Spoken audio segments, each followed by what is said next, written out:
സങ്കീർത്തന പുസ്തകങ്ങൾ എന്തുകൊണ്ടാണ് സഭായോഗത്തിൽ വായിക്കാത്തത് എന്നുള്ള ചോദ്യത്തിന്റെ ഉത്തരമാണ് ഈ കടന്നു വരുന്നത്. സങ്കീർത്തന പുസ്തകങ്ങളിലെ സന്ദേശങ്ങൾ അത് ഫുഡ് ഇൻ ഡ്യൂ സീസൺ അല്ല, അത് ഡ്യൂ സീസണിലേക്ക് നമ്മളെ കൊണ്ടുവരുന്ന വാഗ്ദത്തങ്ങൾ അടങ്ങിയ ഒരു പുസ്തകമാണ് സങ്കീർത്തന പുസ്തകം. The book of Psalms does not consist of the food that is in due season, whereas they try to bring us closer to get the food that are in due season. भजन संहिताओं को हम क्यों नहीं पढ़ते हैं, इसका कारण ये है, इस कारण बता रहे हैं कि भजन संहिता सही समय का भोजन नहीं है, बल्कि वो हमें परमेश्वर जो नई वाचा है उसकी ओर ले जाने वाले भोजन है. ശ്രദ്ധിച്ച്, യേശു ക്രിസ്തു ഭൂമിയിൽ വന്ന സമയം, ആ 33.5 വർഷക്കാലം ഈ ഭൂമി ഈ 3 സന്ദേശങ്ങൾ ഒരുമിച്ച് കേട്ടു. ന്യായപ്രമാണം, പ്രവചനം, യേശു ക്രിസ്തു വരുന്നു, ദൈവരാജ്യ സന്ദേശം. ഞങ്ങൾ 3 പേരെയും കാണുന്നില്ലേ? 3 സന്ദേശങ്ങൾ ഒരുമിച്ച് കേൾക്കുന്നില്ലേ? ഇത് യേശു വന്ന സമയത്ത് 3 സന്ദേശങ്ങൾ ഒരുമിച്ച് ഭൂമിയിലുണ്ട്. So when Jesus Christ came here in the 33.5 years, there the people over there, they listened the 3 kinds of messages: the message that was spoken by prophets, and the message of Moses, and the message of Christ himself. यीशु मसीह वो 33 साल जब इस धरती पर थे, दुनिया के उस समय के लोगों ने तीनों से संदेश को सुना था, भविष्यवक्ताओं की और व्यवस्था का और प्रभु यीशु का. ഇത് കേട്ട് കഴിഞ്ഞ് മേഘം പോയ സമയത്ത് ഇവർ നോക്കിയപ്പോൾ യേശുവെ തനിയെ കണ്ടു. After having heard this sound, the cloud was removed, the cloud was taken away, and there they saw only Jesus. There were no Moses and Elijah there. ये शब्द होते ही वहां पर बादल जब हटा तो यीशु मसीह अकेला पाया गया. ഇവർ രണ്ടുപേരും പറയുന്നത് ക്രിസ്തുവിനെ കുറിച്ചാണ്. ന്യായപ്രമാണവും പ്രവാചകന്മാരും പറയുന്നത് ക്രിസ്തുവിനെ കുറിച്ചാണ്. ക്രിസ്തു പറയുന്നത് തന്നെ കുറിച്ചല്ല, തന്റെ അപ്പന് പറയാനുള്ളതാ. Both law and prophets speak about Jesus Christ, but what Jesus Christ has to say, it is not about him but about his Father. ये दोनों जो व्यवस्था और भविष्यवक्ता है वो कहते हैं यीशु मसीह के बारे में, और यीशु मसीह कहता है अपने बारे में नहीं, बल्कि उसने जो पिता से सुना वो बातें. കൊളോസ്യ ലേഖനം വളരെ വ്യക്തതയോടെ പറയുന്നു, ഇനി ഒരു ദൈവ പൈതൽ എന്താണ് ചെയ്യേണ്ടത്? ന്യായപ്രമാണവും പ്രവാചകന്മാരും പറഞ്ഞുകൊണ്ടിരിക്കുകയല്ല, ഇനിയും തിരുവനന്തപുരത്ത് കൊല്ലത്തേക്ക് എങ്ങനെ പോകുമെന്ന് ചിന്തിച്ചോണ്ടിരിക്കുകയല്ല. കോയമ്പത്തൂരിന് ചിന്തിക്കണം എങ്ങനെ അവിടെ ഭവനം പണിയാന്നാ ചിന്തിക്കേണ്ടത്. മനസ്സിലായോ? ഇനി നമ്മൾ ചെയ്യേണ്ടത്, അവിടെ പറയാണ്, നീ ക്രിസ്തുവിനോട് കൂടെ ഉയർത്തെഴുന്നേറ്റിരിക്കുന്നുവെങ്കിൽ ക്രിസ്തു ദൈവത്തിന്റെ വലതുഭാഗത്തിരിക്കുന്നിടമായ ഉയരത്തിലുള്ളത് തന്നെ ചിന്തിപ്പേ, ഭൂമിയിലുള്ളതല്ല. The book of Colossians says that if you have risen with the Christ, you should start thinking things that are above. कुलुस्सियों की पुस्तक में जिस तरह लिखा है, तुम मसीह के साथ जी उठाए गए तो तुम्हारा स्थान उसके साथ में ही है, इसलिए नीचे की बातों को नहीं सोचना है. मसीह यीशु ऊपर है और अपनी शत्रुओं को वो नीचे हराने के लिए वो इंतजार कर रहा है. हमें भी उस बातों के बारे में सोचना है. ഹല്ലേലൂയ. നമ്മൾ നേരത്തെ വായിച്ച വചനത്തിന്റെ താഴെ തക്ക സമയത്ത് ആഹാരം കൊടുക്കുന്ന ഭൃത്യനെ സകലത്തിന് യജമാനാക്കി വെക്കൂ എന്ന് പറഞ്ഞിട്ട് വേറൊരു കൂട്ടം സർവൻസിനെ അതിന്റെ താഴെ പറയുന്നുണ്ട്. അവരെ കള്ളന്മാരുടെ കൂടെ കൂടി ഈ ജനത്തിൻ്റെതൊക്കെ ചോർത്തിയെടുത്ത് അവരെ ആഘോഷിക്കാനും ഒക്കെ തുടങ്ങി. അവർക്ക് ഒറിജിനലിനെ ഇഷ്ടമല്ല. കർത്താവ് പറഞ്ഞു അവർക്ക് കൊടിയ പണിഷ്മെന്റ് ഉണ്ട്. ആ ദൈവത്തിന്റെ ദാസന്മാർ എന്ന് പേര് പറഞ്ഞ നടക്കുന്ന നിങ്ങൾക്ക് കൊടിയ പണിഷ്മെന്റ് ഉണ്ട്. We heard earlier that those servants, they are faithful and wise who give food in due season, they will be blessed. But those prophets, the false prophets, they take away the things of the people, they will be punished. हमने पहले लूका से जो पढ़ा था, बुद्धिमान और विश्वास योग्य दास के बारे में कहा है कि वे धन्य हैं, लेकिन दूसरे कुछ दासों के बारे में नीचे के आयतों में हम पढ़ते हैं, उनके विषय में लिखा है कि उनके लिए घोर दंडन बाकी है.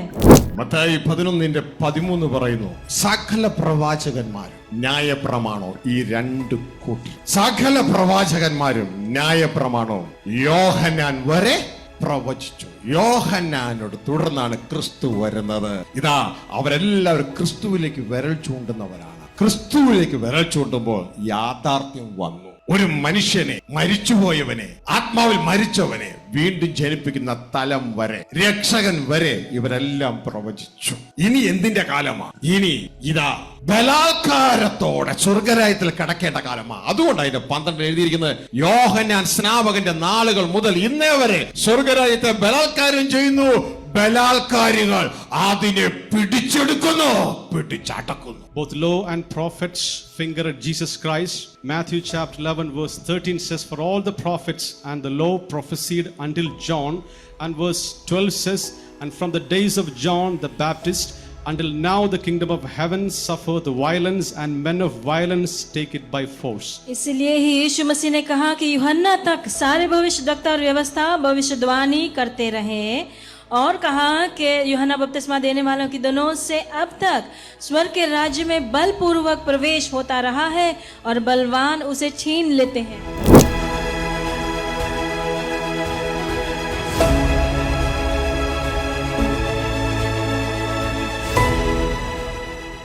Praise the Lord. സ്വർഗസ്ഥ പിതാവിൻ്റെയും കർത്താവ് യേശുക്രിസ്തുവിൻ്റെയും നാമത്തിലുള്ള സ്നേഹവന്ദനം. ഈ ഭൂമിയിൽ പ്രവാസകാലത്തിലായിരിക്കുന്ന എൻ്റെ എല്ലാ സഹോദരി സഹോദരന്മാരെയും, പ്രത്യേകിച്ച് ഈ ഹോളിലായിരിക്കുന്ന എവരെയും അറിയിക്കുകയാണ്. Praise the Lord.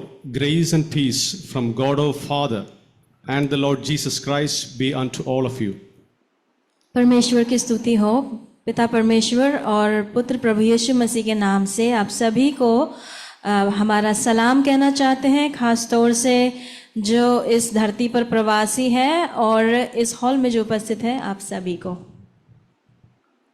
പ്രിയ സഹോദരങ്ങളെ, പ്രവാസികൾ എന്ന് പറയുന്നതിൻ്റെ കാരണം മറ്റൊന്നുമല്ല, നമ്മൾ ഓരോരുത്തരും അല്പസമയത്തേക്ക് മാത്രമേ ഇവിടെയുള്ളൂ. We are under test. ദൈവം നമ്മളെ പരീക്ഷിക്കുകയാണ്, ടെസ്റ്റ് അടിക്കുകയാണ്. അടുത്ത യുഗത്തിൽ ജീവിക്കാൻ യോഗ്യതയുള്ളവരാണോ അല്ലയോ എന്ന് നമ്മൾ ടെസ്റ്റ് അടിക്കുകയാണ്. ഈ ഫേസിൽ ഒന്നും നമുക്ക് സ്വന്തമായിട്ടില്ല, അടുത്ത ഫേസിലാണ് നമുക്ക് സ്വന്തമായിട്ടുള്ളത്. My dear brethren, we are all under test, and in this world we don't have anything, and in this phase we don't have anything, and if we have something it is only in the next phase. हमने प्रवासी कहा क्योंकि हम सब इस दुनिया में थोड़ी ही समय के लिए हैं और यहाँ पर हमारी परीक्षा का समय है. यहाँ हमारा अपना खुद का कुछ नहीं है. ഇവിടെ നമ്മൾ അല്പത്തിൽ വിശ്വസ്തനായാൽ സ്വർഗത്തിൽ ദൈവം അടുത്ത ഫേസിൽ നമ്മളെ അധികത്തിന് വിചാരകരാക്കും. ഇവിടെ നമുക്ക് ഉള്ളത് അന്യമായതാണ്. അന്യമായതിൽ വിശ്വസ്തരായാൽ ദൈവം നമുക്ക് സ്വന്തമായത് തരും. If in this world we are faithful in little things, God will entrust upon us with greater things in the next phase of life. यदि हम थोड़ी बातों में विश्वास योग्य पाए जाएंगे, परमेश्वर हमें बहुत बातों पर वो हमें उत्तराधिकारी बनाएगा. यहाँ पर जो हमारा है वो हमारा खुद का नहीं, वो अन्य है. अगर उसमें हम विश्वास योग्य रहेंगे तो परमेश्वर हमें खुद की चीजें देंगे. ഇന്ന് ദൈവം ഏൽപ്പിച്ചിട്ടുള്ള ആ സബ്ജക്റ്റുമായിട്ടുള്ള ബന്ധത്തിലാണ് നമ്മൾ പുതിയ ഉടമ്പടിയെക്കുറിച്ചാണ് മനസ്സിലാക്കിക്കൊണ്ടിരുന്നത്. ദേവാലയ കൺസ്ട്രക്ഷനിൽ പുതിയ ഉടമ്പടി വളരെ പ്രാധാന്യമേറിയ കാര്യമാണ്. അതുമായുള്ള ബന്ധത്തിൽ വന്നിട്ടുള്ള ഒരു ചോദ്യം, ആ ചോദ്യത്തിന് ഉത്തരം കൊടുക്കാനാണ് ആഗ്രഹിക്കുന്നത്. ആ ചോദ്യം എങ്ങനെയാണ്? സഭായോഗത്തിൽ സങ്കീർത്തനം വായിക്കാത്തത് എന്തുകൊണ്ട്? My dear brethren, we were trying to learn more about the new covenant, and in terms of new covenant there I have got a question that why psalms are not read in the church meetings. हम नई वाचा और परमेश्वर के मंदिर के बनाने के विषय के संबंध हम सुन रहे थे, तो उससे जुड़ा हुआ एक सवाल जो है उसके बारे में चर्चा करना चाहते हैं कि हमारे ऐसे सभा मीटिंग में हम भजन संहिता को क्यों नहीं पढ़ते हैं या मनन करते हैं. ആ ചോദ്യത്തിന്റെ ഉറവിടത്തിന്റെ കാരണം അറിയാം. എല്ലാ പെന്തക്കോസ്ത് സഭകളിലും സങ്കീർത്തനം വായിക്കാത്ത സഭകളില്ല. സങ്കീർത്തനം ഒരിക്കൽ കുമ്പനാട് കൺവെൻഷനിൽ ഞാനും വേറൊരു ദേവദാസൻ പിറവത്തുള്ള ബാബു ചെറിയാൻ ദേവദാസനും കൂടി ഞങ്ങൾ രണ്ടുപേരും അടുത്തടുത്തിരിക്കുകയാണ്. അധികം സ്റ്റേജിലിരിക്കാതെ ഞങ്ങൾ അടുത്തടുത്തിരിക്കുകയാണ്. അപ്പോൾ അദ്ദേഹം എന്നോട് പറഞ്ഞൊരു കാര്യം, ഏറ്റവും കൂടുതൽ അഴുക്ക് പിടിച്ചിരിക്കുന്ന പുസ്തകം സങ്കീർത്തന പുസ്തകമാണ്. കാരണം എല്ലാവരും അത് മറിക്കലാണ് എപ്പോഴും. Once in a convention that took place at Kumbanad, I sat beside Pastor Babu Cherian, and he commented that in the Bible. If you look at the Bible of the believers, we can see the dirtiest part on the top of the Bible will be seen on the book of Psalms. अधिकांश पेंतिकोस्त कलीसियाओं में भजन संहिताओं को पढ़ते हैं रविवार के दिन में कलीसिया की मीटिंग में। तो एक बार जब हम बाबू चरियान प्रभु के दास के साथ बगल में केरल में कुंभनाड नाम का जगह है जहाँ पर महासभा होता है, तो उन्होंने इस तरह से कहा कि विश्वासियों के बाइबल में कई बार सबसे अधिक महिला ये पुस्तक जो दिखता है वो भजन संहिता होता है, क्योंकि वो उसको बार बार पढ़ते हैं लोग। ഹല്ലേലൂയ. കാരണം അവർ ഏറ്റവും കൂടുതൽ വായിക്കുന്നത് സങ്കീർത്തന പുസ്തകമാണ്. പിന്നെ അതിൽ ഏറ്റവും കൂടുതൽ വായിക്കുന്നത്, അത് എൻ്റെ കമൻ്റാണ്, അതിൽ ഏറ്റവും കൂടുതൽ വായിക്കുന്നത് 91 സങ്കീർത്തനവുമാണ്. They read most from the Psalms they read most from the Bible is Psalms, and in the Psalms they read most the chapter 91. इस बाइबल के अंदर से सबसे ज्यादा पढ़ा जाने वाला किताब वो भजन संहिता है, और भजन संहिताओं में से सबसे अधिक पढ़ने वाला 91 भजन संहिता होगा, ऐसे मैं सोचता हूँ। അദ്ദേഹത്തിന്റെ ഹൃദയത്തിൽ ഞാൻ ചിന്തിക്കുന്നു, ഇങ്ങനെയായിരുന്നായിരിക്കാം ദൈവ ഇഷ്ടത്തിലേക്കാണ് ഈ ജനം കടന്നു വരേണ്ടത്. പക്ഷെ ദൈവ ഇഷ്ടത്തിലേക്ക് ജനം കടന്നു വരാതെ ഇതാ സങ്കീർത്തന പുസ്തകങ്ങളിൽ പോയി അവർ ഒതുങ്ങിപ്പോയി ഇരിക്കുന്നു എന്നായിരിക്കാം ഒരു പക്ഷേ അദ്ദേഹം ചിന്തിച്ചത്. അതുകൊണ്ടായിരിക്കും അങ്ങനെ പറഞ്ഞത്. I think perhaps he might have thought that instead of coming to do the will of God, people are limiting themselves by reading the book of Psalms. मैं सोचता हूँ कि वो प्रभु के दास ने इस तरह से सोचा होगा अपने मन में जब ये बात कहा कि प्रभु के लोगों को प्रभु के वचन से परमेश्वर की इच्छा को समझना चाहिए, लेकिन वे कई बार भजन संहिताओं में ही अपने आप को सीमित करते हैं। പ്രിയ സഹോദരങ്ങളെ, ഒന്ന് മനസ്സിലാക്കണം, സങ്കീർത്തന പുസ്തകത്തോടും അതിലെ സന്ദേശത്തിനോടും ഒരു വൈരാഗ്യവും ഇല്ല. ഇന്നലെ ഞങ്ങൾ ഒരു വിശ്വാസിയുടെ കുടുംബത്തിൽ പോയപ്പോൾ അവിടെ പ്രാർത്ഥിക്കാനായിട്ട് ആദ്യം തന്നെ എൻ്റെ കൂടെ ഉണ്ടായിരുന്ന പാസ്റ്റർക്ക് ബൈബിൾ കൊടുത്തിട്ട് അതിൽ 127 സങ്കീർത്തനം അവിടെ വായിക്കാനാണ് ദൈവം എൻ്റെ ഹൃദയത്തിൽ പ്രേരണ നൽകിയത്. സങ്കീർത്തന പുസ്തകത്തോടോ അതിലെ സന്ദേശത്തോടോ ഒരു വൈരാഗ്യവും ഇല്ല.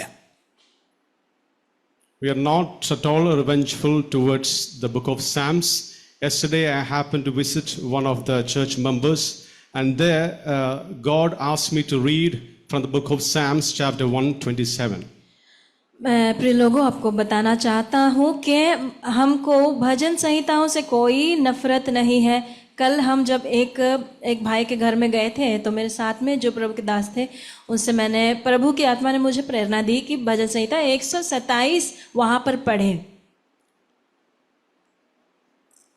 ഒരു ക്രിസ്തുവിൻ്റെ മനസ്സുള്ള ഒരു ദൈവ പൈതൽ, ഒരു ദൈവദാസൻ കാര്യങ്ങളെ ന്യായോചിതമായിട്ടാണ് ഉപയോഗിക്കുന്നത്, അല്ലാതെ മറ്റുള്ളവരെ നോക്കിയല്ല,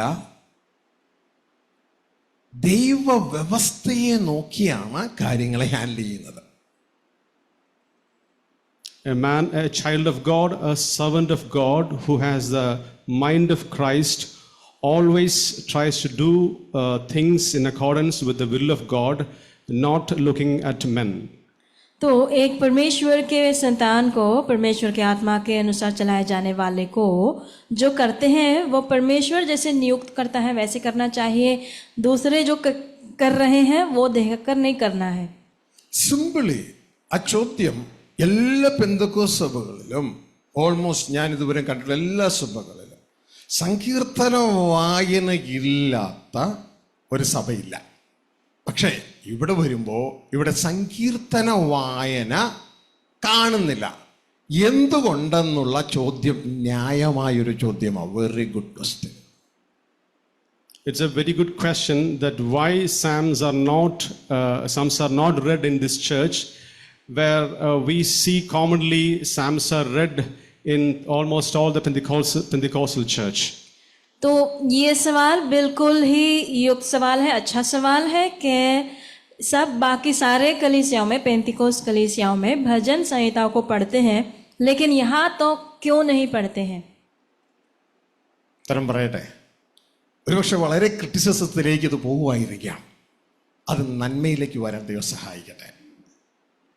ഒരു പുതിയ ഉടമ്പടിയുടെ ഉള്ളിലേക്ക് കയറിയ ഒരു വിവേകമുള്ള ഒരു ദൈവദാസനും ദൈവ പൈതലും അവർ കഴിക്കുന്ന ഫുഡ് എന്ന് പറയുന്നത് തക്ക സമയത്തെ ആഹാരമാണ്. Food in due season. Anyone who has entered into the kingdom eats the food that he gets instantaneously from God or Father. Food in due season എന്നാണ് ബൈബിൾ കൊടുത്തിരിക്കുന്ന പേര്. The Bible says that food is a food in due season.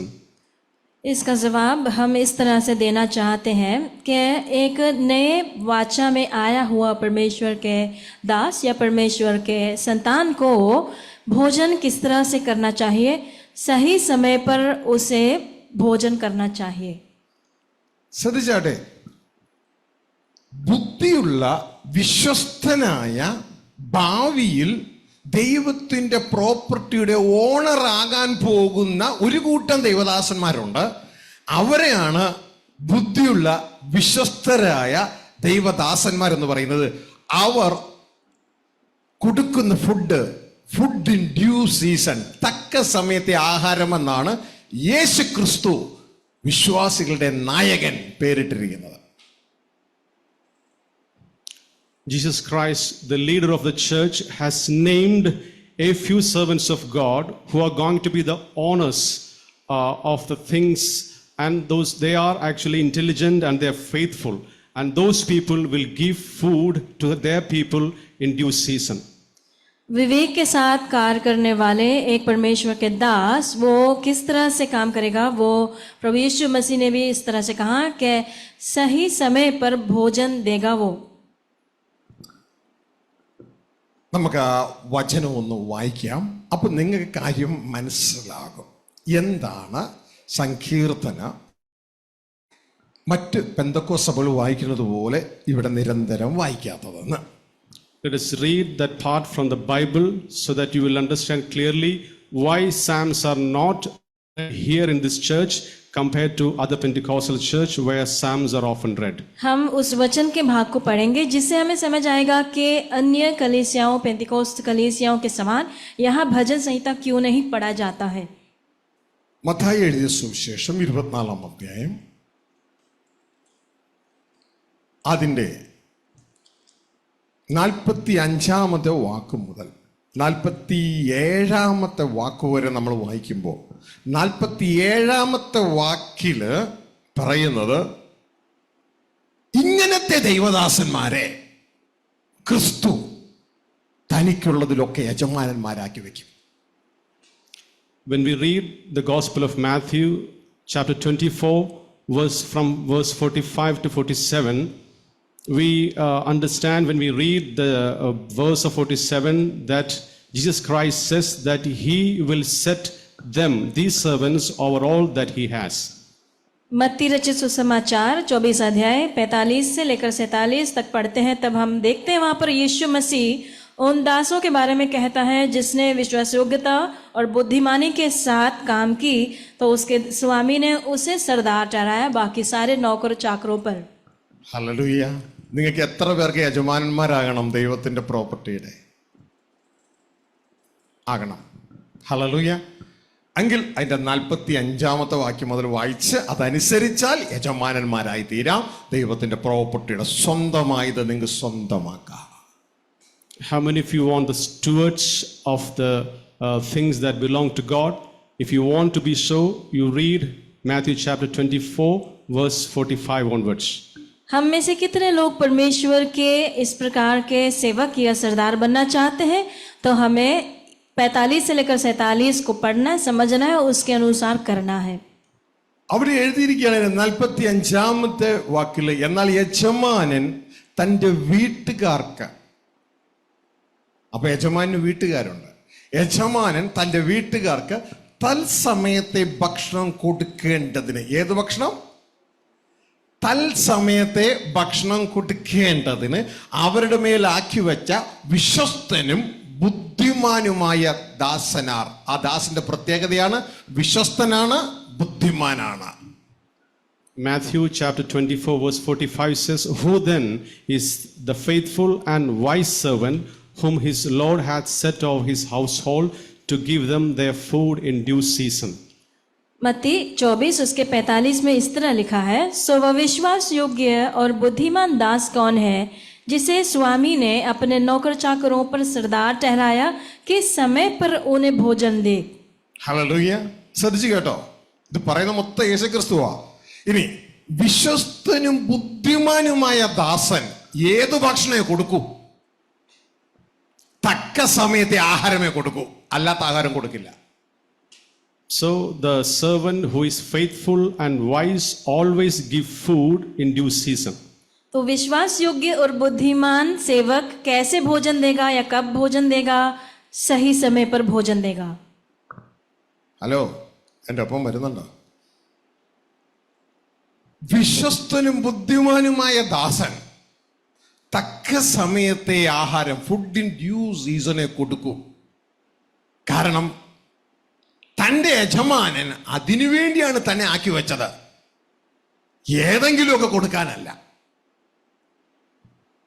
The servant who is wise and faithful always he give his children the food in due season because his father has entrusted upon with the responsibility of giving them a food in due season. ഇനി താഴേക്ക് അവർക്കുള്ള ഓഫറാണ് അടുത്തത്. യജമാനൻ വരുമ്പോൾ അങ്ങനെ ചെയ്തു കാണുന്ന ദാസൻ ഭാഗ്യവാൻ. അപ്പൊ ഇയാള് ബ്ലസ്ഡ് ആണ്, അനുഗ്രഹീതനാണ്. അങ്ങനെ ചെയ്താൽ ആ വ്യക്തി അനുഗ്രഹീതനാണ്. The verse below you can see the blessing that has been given to the servant of God who does so. ऐसे करने वाले दास को परमेश्वर कहता है कि वो धन्य है. നിങ്ങൾക്കറിയാമല്ലോ, ഈ ദൈവദാസൻ, ഇങ്ങനെയുള്ള ദൈവദാസന്മാർ അനുഗ്രഹീതരാ. വേറെ കുറെ ദൈവദാസന്മാരെ കണ്ടോ, ജീവിതകാലം മുഴുവൻ സുവിശേഷം അറിയിച്ച് അവസാനം നരകത്തിൽ പോയ കുറെ റച്ചഡ് ദൈവദാസന്മാരെ നമുക്ക് കാണാം. മത്തായി 7 21 22 23 കർത്താവ് പറഞ്ഞു, ഞാൻ ഒരു കാലത്ത് നിങ്ങളെ അറിഞ്ഞിട്ടില്ല, get out. Our wretched, അരിഷ്ടരായ ദൈവദാസന്മാർ.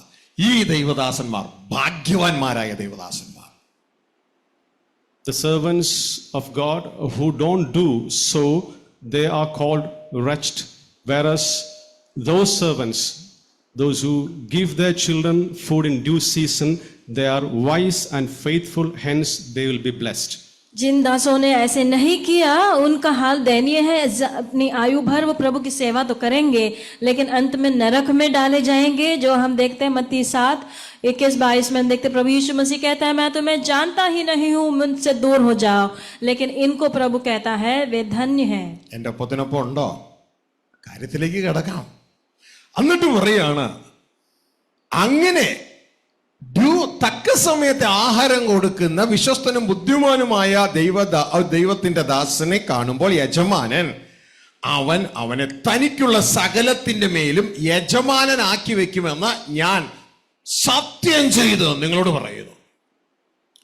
Verily, verily I say unto you that he who is faithful and a wise servant who gives food in due season, I will set over all that he has. और प्रभु यीशु कहता है, ऐसे दास को वो अपनी मालिक जो है अपनी सारी संपत्ति पर सरदार ठहराएगा. അപ്പൊ ബുദ്ധിമാനായ വിശ്വസ്തനായ ഒരു ദൈവദാസൻ ഏത് ഫുഡേ കൊടുക്കുള്ളൂ? തക്ക സമയത്തെ ആഹാരം, ഫുഡ് ഇൻ ഡ്യൂ സീസണേ കൊടുക്കുകയുള്ളൂ. Therefore, a servant of God who is faithful and wise always provides food that is in due season. അല്ലാത്തവർ മറ്റുള്ളവർ എന്ത് ഫുഡാണ് കൊടുക്കുന്നത്, എൻ്റെ പൂർവികർ എന്ത് ഫുഡാണ് കൊടുത്തത്, അത് കൊടുത്തുകൊണ്ടിരിക്കും. എന്നാൽ ബുദ്ധിയുള്ള വിശ്വസ്തനായ ദേവദാസൻ ക്രിസ്തു എന്ത് ഫുഡാണ് കൊടുക്കുന്നത്, എന്ത് ഫുഡ് കൊടുക്കാനാണ് ആഗ്രഹിക്കുന്നത്, അത് കൊടുത്തുകൊണ്ടിരിക്കും. Others will always give food that was given to their people by their ancestors, but a man who is faithful and servant always gives food that is in due season. बुद्धिमान परमेश्वर का दास जो है वो ठीक समय पर भोजन देगा, बाकी दास जो है वो उसके पूर्वजों ने क्या किया या दूसरे जो कर रहे हैं वैसे करेगा. ഇനി സങ്കീർത്തന പുസ്തകങ്ങൾ എന്തുകൊണ്ടാണ് സഭായോഗത്തിൽ വായിക്കാത്തത് എന്നുള്ള ചോദ്യത്തിന്റെ ഉത്തരമാണ് ഈ കടന്നു വരുന്നത്. സങ്കീർത്തന പുസ്തകങ്ങളിലെ സന്ദേശങ്ങൾ അത് ഫുഡ് ഇൻ ഡ്യൂ സീസൺ അല്ല, അത് ഡ്യൂ സീസണിലേക്ക് നമ്മളെ കൊണ്ടുവരുന്ന വാഗ്ദത്തങ്ങൾ അടങ്ങിയ ഒരു പുസ്തകമാണ് സങ്കീർത്തന പുസ്തകം. The book of Psalms does not consist of the food that is in due season, whereas they try to bring us closer to get the food that are in due season. भजन संहिताओं को हम क्यों नहीं पढ़ते हैं, इसका कारण ये है, इस कारण बता रहे हैं कि भजन संहिता सही समय का भोजन नहीं है, बल्कि वो हमें परमेश्वर जो नई वाचा है उसकी ओर ले जाने वाले भोजन है. സങ്കീർത്തന പുസ്തകങ്ങളിലെ സന്ദേശങ്ങൾ ഒരു മനുഷ്യന് ആശ്വാസം കൊടുക്കുന്നതാണ്. അതുകൊണ്ട് നമുക്കതിലെ വാക്കുകൾ ഉപയോഗിക്കാം, അതിന് യാതൊരു തെറ്റുമില്ല, ഞാൻ നിരന്തരം ഉപയോഗിക്കുന്നതാണ്. എന്നാൽ സങ്കീർത്തന പുസ്തകങ്ങൾ മാത്രമല്ല, ഉൽപ്പത്തി മുതൽ മാലാഖി വരെയുള്ള എല്ലാ പുസ്തകങ്ങളും യേശു ക്രിസ്തുവിലേക്ക് വിരൽ ചൂണ്ടുന്നതാണ്. എന്നാൽ ഇപ്പോൾ നമ്മൾ കേൾക്കേണ്ടതും അറിയേണ്ടതും യേശു ക്രിസ്തുവിനെ കുറിച്ചല്ല, യേശു പറയുന്നതിനെ കുറിച്ചാണ്. The messages in the book of Psalms always console us. Hence, I always read the book of Psalms. And if you read the book from Genesis to the book of Malachi, they all guide us and they all gives us consolation, and there are messages. But that is not actually we have to, and that those books are always finger at Jesus Christ. But at present, what we need is we need to hear from Jesus. We need to hear from Jesus Christ. भजन संहिताओं के संदेश कई बार हमें सांत्वना देने वाली है, तो इसीलिए वो पढ़ना, उसमें कोई गलती नहीं है, हम उसे कई बार उसे पढ़ते हैं. लेकिन उत्पत्ति से लेकर मलाकी के पुस्तक तक हम अगर पढ़ेंगे, वह सब प्रभु यीशु मसीह के ओर उंगली करती है. तो इसलिए अभी हमें ज़रूरत है यीशु मसीह के बारे में सुनना नहीं, बल्कि यीशु मसीह ने जो कहा, यीशु मसीह का संदेश, ये सुनना और समझना है. ഹല്ലേലൂയ. നിങ്ങൾക്ക് പെട്ടെന്ന് മനസ്സിലാകാനായിട്ട് ഒരു കാര്യം പറയാം. നിങ്ങളിപ്പോൾ കോയമ്പത്തൂര്, തിരുവനന്തപുരത്താണ് നിങ്ങൾ താമസിക്കുന്നത്. കോയമ്പത്തൂർ ഒരു വീട് വെക്കാനായിട്ട് ആഗ്രഹിച്ചു. പക്ഷെ നിങ്ങൾ ഇതുവരെയും തിരുവനന്തപുരം വിട്ട് എങ്ങോട്ടും പോയിട്ടില്ല. അപ്പോൾ ഒരാൾ നിങ്ങളെ സഹായിക്കാമെന്ന് പറഞ്ഞു. അദ്ദേഹം ഇവിടുന്ന് കോയമ്പത്തൂർ വരെ പോകാനുള്ള എല്ലാ വഴികളും നിങ്ങൾക്ക് എഴുതി ഓരോ സ്പോട്ടുകളും വരച്ച് നിങ്ങൾക്ക് നൽകി കോയമ്പത്തൂർ വരെ എത്താനുള്ളതാണ്. To make it clear, I'll give you an example. That suppose you are living in Trivandrum and you want to make a house in Coimbatore. Since you have not gone anywhere out of Trivandrum, there comes a person to help you how to reach Coimbatore. अब इस बात समझने के लिए एक उदाहरण ले लीजिए. मानो कि आप त्रिवेंद्रम में रहते हैं और आपको कोयम्बतूर में एक घर बनाना है. आप त्रिवेंद्रम छोड़ के कभी गए नहीं हैं, तो किसी व्यक्ति ने आपकी मदद के लिए वो आ गया और उन्होंने कहा कि हम आपको बताएंगे कि कोयम्बतूर कैसे पहुंचना है. तो उन्होंने एक नक्शे में, मैप में सब चीज़ें आपको बताकर दे दिया, लोकेशन सब कुछ. നിങ്ങൾ തിരുവനന്തപുരത്ത് നിന്ന് യാത്ര ചെയ്യാൻ തുടങ്ങി. ഓരോ ഭാഗത്തും നിങ്ങൾ അദ്ദേഹം എഴുതി തന്ന ആ റൂട്ട് മാപ്പ് നോക്കി നിങ്ങൾ തിരുവനന്തപുരത്ത് നിന്ന് കൊല്ലത്തെത്തി. പിന്നെ നിങ്ങൾക്ക് അടുത്ത സ്റ്റേഷൻ അറിഞ്ഞുകൂടാ. പിന്നെ കൊല്ലത്ത് നിന്ന് നിങ്ങൾ അവിടെ നിന്ന് യാത്രയായി ആലപ്പുഴയിലെത്തി. വീണ്ടും നിങ്ങൾ മാപ്പ് നോക്കി എറണാകുളത്തെത്തി. വീണ്ടും നിങ്ങൾ എറണാകുളത്ത് നിന്ന് വീണ്ടും മാപ്പ് നോക്കി തൃശ്ശൂരെത്തി. തൃശ്ശൂരിൽ നിന്ന് പാലക്കാടെത്തി. പാലക്കാട് നിന്ന് ഇതാ കോയമ്പത്തൂർ വീട് പണിയേണ്ട സ്ഥലത്ത് എഞ്ചിനീയറുടെ അടുക്കൽ നിങ്ങൾ എത്തി എന്ന് നിങ്ങൾ ചിന്തിക്കുക. Just imagine that you, with the help of the map, started your journey from Trivandrum and you reached Koilan, and again you looked at the map and you reached Alleppey. From there you reached Ernakulam, and finally you reached Palakkad. From there, with the help of map, you reach this destination where exactly you want to build your house. तो उन्होंने आपको जो route map दिया है उसको आप follow करते हुए आपने ट्रिवेंड्रम से निकले, फिर कोल्लम पहुंचे, वहां से आलपुरा, फिर एर्नाकुलम, फिर आपने मैप देखकर त्रिशूर, फिर पालक्काड, फिर आपने कोयम्बतूर में जहां आपको घर बनाना है वहां पर आप पहुंच गए. കോയമ്പത്തൂർ നിങ്ങൾ എഞ്ചിനീയറുടെ അടുക്കൽ എത്തിക്കഴിഞ്ഞു. ഇനി നിങ്ങൾക്ക് അടുത്ത പണി എന്താണ്? ഇനി അടുത്ത പണി തിരുവനന്തപുരത്ത് നിന്ന് കൊല്ലത്തെത്തുന്നത് എങ്ങനെയാണെന്ന് അറിയേണ്ടതാണോ, അതോ തൃശ്ശൂരിൽ നിന്ന് പാലക്കാട് എത്തേണ്ടത് എങ്ങനെയാണെന്ന് അറിയുന്നതാണോ, അതോ കോയമ്പത്തൂര് വീട് പണിയേണ്ടത് എങ്ങനെയാണെന്ന് അറിയേണ്ടതാണോ? So having reached you with the engineer, do you want to know how to reach from Trivandrum to Kollam, or Kollam to Ernakulam, or Ernakulam to Palakkad? Coimbatore में पहुंचकर इंजीनियर से मिलने के बाद में आपको किस बात की ज़रूरत है कि क्या कोल्लम से आप अगली स्टेप कैसे पहुंचेंगे आलपुरा, या त्रिशूर से पालक्काड कैसे पहुंचेंगे, या फिर उस इंजीनियर के साथ में घर कैसे बनाना है, इस बारे में आप जानने के लिए उत्सुक रहेंगे. എന്റെ ഒപ്പത്തിനൊപ്പം ഉണ്ടോ? നിങ്ങൾ കോയമ്പത്തൂർ എത്തിക്കഴിഞ്ഞാൽ ഇനി നിങ്ങൾ ആരെയാണ് കേൾക്കേണ്ടത്? ആ വീട് പണിയാൻ നിങ്ങളെ സഹായിക്കുന്ന എഞ്ചിനീയർ അല്ലേ കേൾക്കേണ്ടത്, അല്ലേ?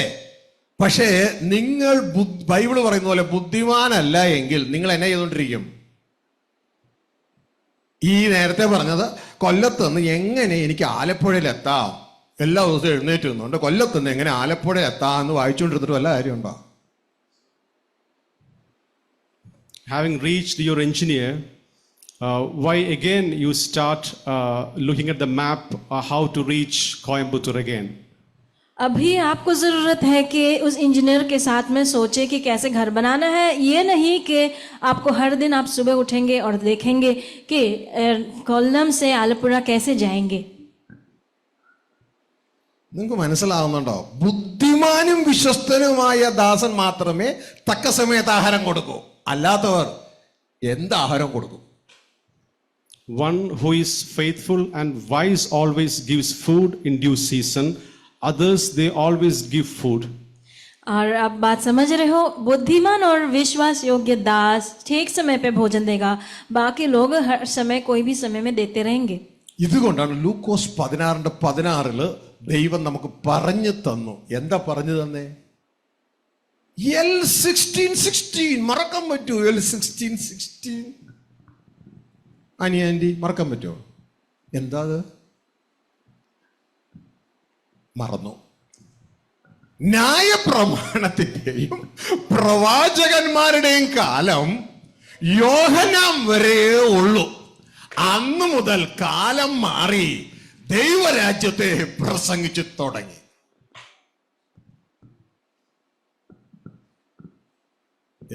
Luke 16:16. Luke 16:16 says, until John came, there were the law and the prophets. Since then, the good news, the gospel of the kingdom of God is being preached. हम लुका 16:16 इसको भूलना नहीं चाहिए. उसमें लिखा है, व्यवस्था और भविष्यद्वक्ता यूहन्ना तक रहे, उस समय पर से परमेश्वर का राज्य का सुसमाचार सुनाया जा रहा है. ദൈവം പറഞ്ഞു തരാഞ്ഞിട്ടാണോ? തന്റെ പുത്രനായ ക്രിസ്തുവിലൂടെ വളരെ വ്യക്തതയോടെ പറഞ്ഞു തന്നു. ന്യായപ്രമാണത്തിന്റെയും പ്രവാചകന്മാരുടെയും കാലം തിരുവനന്തപുരത്ത് നിന്ന് കോയമ്പത്തൂര് എത്തുന്ന കാലം വ്യക്തതയോടെ പറഞ്ഞു.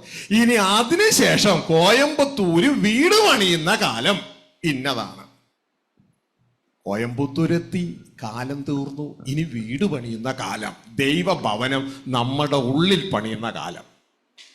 God has clearly spoken about the time of the law and the prophets. And likewise, we should not try to again know the route with the help of the route map how to reach Coimbatore from Trivandrum. Now it is time to begin our construction. परमेश्वर ने हमें साफ बता कर दिया कि भविष्यद्वक्ता और व्यवस्था का समय कब तक था? यूहन्ना बपतिस्मा देने वाले तक था. तो इसलिए हमें अभी रूट मैप को देखने की जरूरत नहीं है, उसको देखकर बैठने की जरूरत नहीं है। परमेश्वर का घर बनाने का समय आ चुका है। ഹല്ലേലൂയ. ഇനി പറഞ്ഞു തന്നാലും മനസ്സിലാകത്തില്ലെങ്കിൽ ദൈവം ഒരു സ്കിറ്റ് കാണിച്ചു തന്നു, പറഞ്ഞു തന്നു, എന്നാലും മനസ്സിലാകുന്നില്ല. ഒരു നാടകം അവതരിപ്പിച്ച് കാണിച്ചു തന്നു ഇതൊന്നും മനസ്സിലാക്കാൻ, എന്നിട്ടും മനസ്സിലാകുന്നില്ല. Even though God tried to demonstrate us with the help of his skit, still we don't understand that.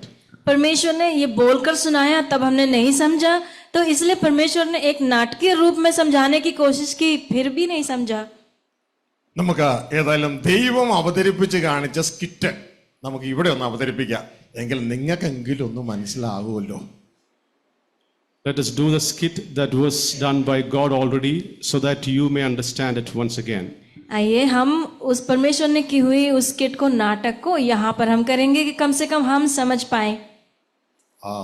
Aji brother മുന്നോട്ടേക്ക് വന്നേ, ക്രിസ്റ്റി ബ്രദർ മുന്നോട്ടേക്ക് വന്നേ. ആ സ്കിറ്റ് നമുക്ക് ഇവിടെ ഒന്ന് ചെയ്യാം. ഇവർ രണ്ടുപേരെയും ലൂക്ക് 16:16 പറയുന്ന ന്യായപ്രമാണത്തിന്റെയും പ്രവാചകന്മാരുടെയും കാലം, അതായത് ഫുഡ് ഇൻ ഡ്യൂ സീസൺ ആണ്. ആ സീസണില് ആ ഫുഡ് കറക്റ്റ് ആയിരുന്നു. കാരണം അത് ആത്മാവിൽ മരിച്ചവർക്ക് കൊടുക്കുന്ന ഫുഡാണ്. സ്പിരിച്വലി ഡെഡ് അവർക്ക് കൊടുക്കുന്ന ഫുഡ്, ജഡരൂപികൾക്ക് കൊടുക്കുന്ന ഫുഡ്. ഒന്ന് ന്യായപ്രമാണം, മറ്റൊന്ന് പ്രവാചകന്മാർ. ഇവര് രണ്ടുപേരെയും ദൈവം ഉപയോഗിച്ചത് സ്പിരിച്വലി ഡെഡുകൾക്ക് ഫുഡ് വിളമ്പാനാണ്. ആത്മീയമായി മരിച്ചവർക്ക് ഭക്ഷണം വിളമ്പുന്ന ശുശ്രൂഷകളാണ് ഈ രണ്ട് പാർട്ടിക്കുള്ളത്. God used the law and the prophets so that he may provide food to those who are spiritually dead.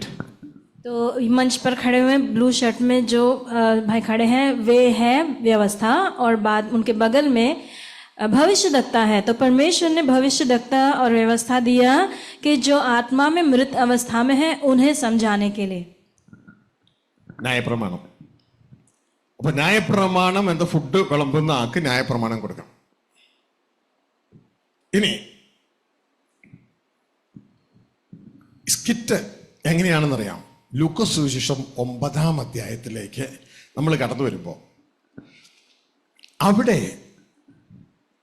ദൈവരാജ്യം കാണുവോളം മരണം ആസ്വദിക്കാത്ത ചിലർ ഈ കൂട്ടത്തിലുണ്ടെന്ന് പറഞ്ഞ് ഏകദേശം 8 ദിവസം കഴിഞ്ഞപ്പോൾ യേശു ക്രിസ്തു പത്രോസിനെയും യോഹന്നാനെയും യാക്കോബിനെയും കൂട്ടി മറുരൂപമല നമ്മൾ ഇന്ന് അറിയപ്പെടുന്ന ആ മലയിലേക്ക് പോയി.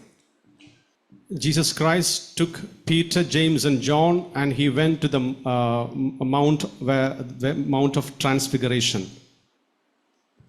यीशु मसीह का बदलाव जहाँ हुआ, उस पर्वत पर यीशु मसीह अपने चेलों में से कुछ को लेकर वहां पर गया था.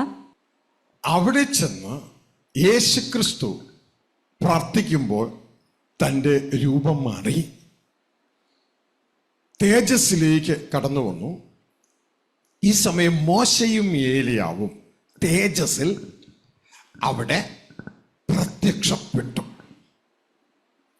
Jesus Christ, when he was praying over the mountain, he was transfigured and he entered into the glory, and there appeared Moses and Elijah. यीशु मसीह उस पहाड़ पर चले गए और उन्होंने प्रार्थना करने लगे. तब वे रूपांतर हुए और वहां पर तेज उतरा और वहां मूसा और इलिया वहां पर प्रत्यक्ष हुए. ഹല്ലേലൂയ. हालेलुया. പ്രിയരെ, ഈ സമയത്ത് ശിഷ്യന്മാർ ഇത് കണ്ടിട്ട് അതിശയിച്ച്, അതിനുശേഷം ശിഷ്യന്മാർ യേശുവിനോട് പറയുകയാണ്, ഞങ്ങൾ ഇവിടെ 3 കൂടാരങ്ങൾ ഉണ്ടാക്കാം, ഒന്ന് നിനക്ക്, ഒന്ന് മോശയ്ക്ക്, ഒന്ന് ഏലിയാവിന് എന്ന് പറയുകയുണ്ടായി. Being wondered at what they saw, the disciples told Jesus that let us build 3 tents one is for Elijah, one is for Moses, and one is for you. और चेले जो है वो उन्होंने जो देखी वो बातों से चकित होकर उन्होंने कहा, हम 3 झोपड़ियों को बनाएंगे, एक मूसा के लिए, एक एलिया के लिए और एक तेरे लिए. ഇതിന് യേശു ഉത്തരം പറഞ്ഞില്ല, പക്ഷെ യേശുവിന്റെ അപ്പൻ ഉത്തരം പറഞ്ഞു. സ്വർഗസ്ഥ പിതാവ് ഉത്തരം പറഞ്ഞു. എന്റെ ഭാഷയിൽ പറഞ്ഞാൽ നിങ്ങളുടെ കൂടാരമൊന്നും ഇവിടെ വേണ്ട, എനിക്ക് നിങ്ങളോടൊന്ന് പറയാനുണ്ട്. ആ പറയാനുള്ള വേറെ ഒന്നുമല്ല,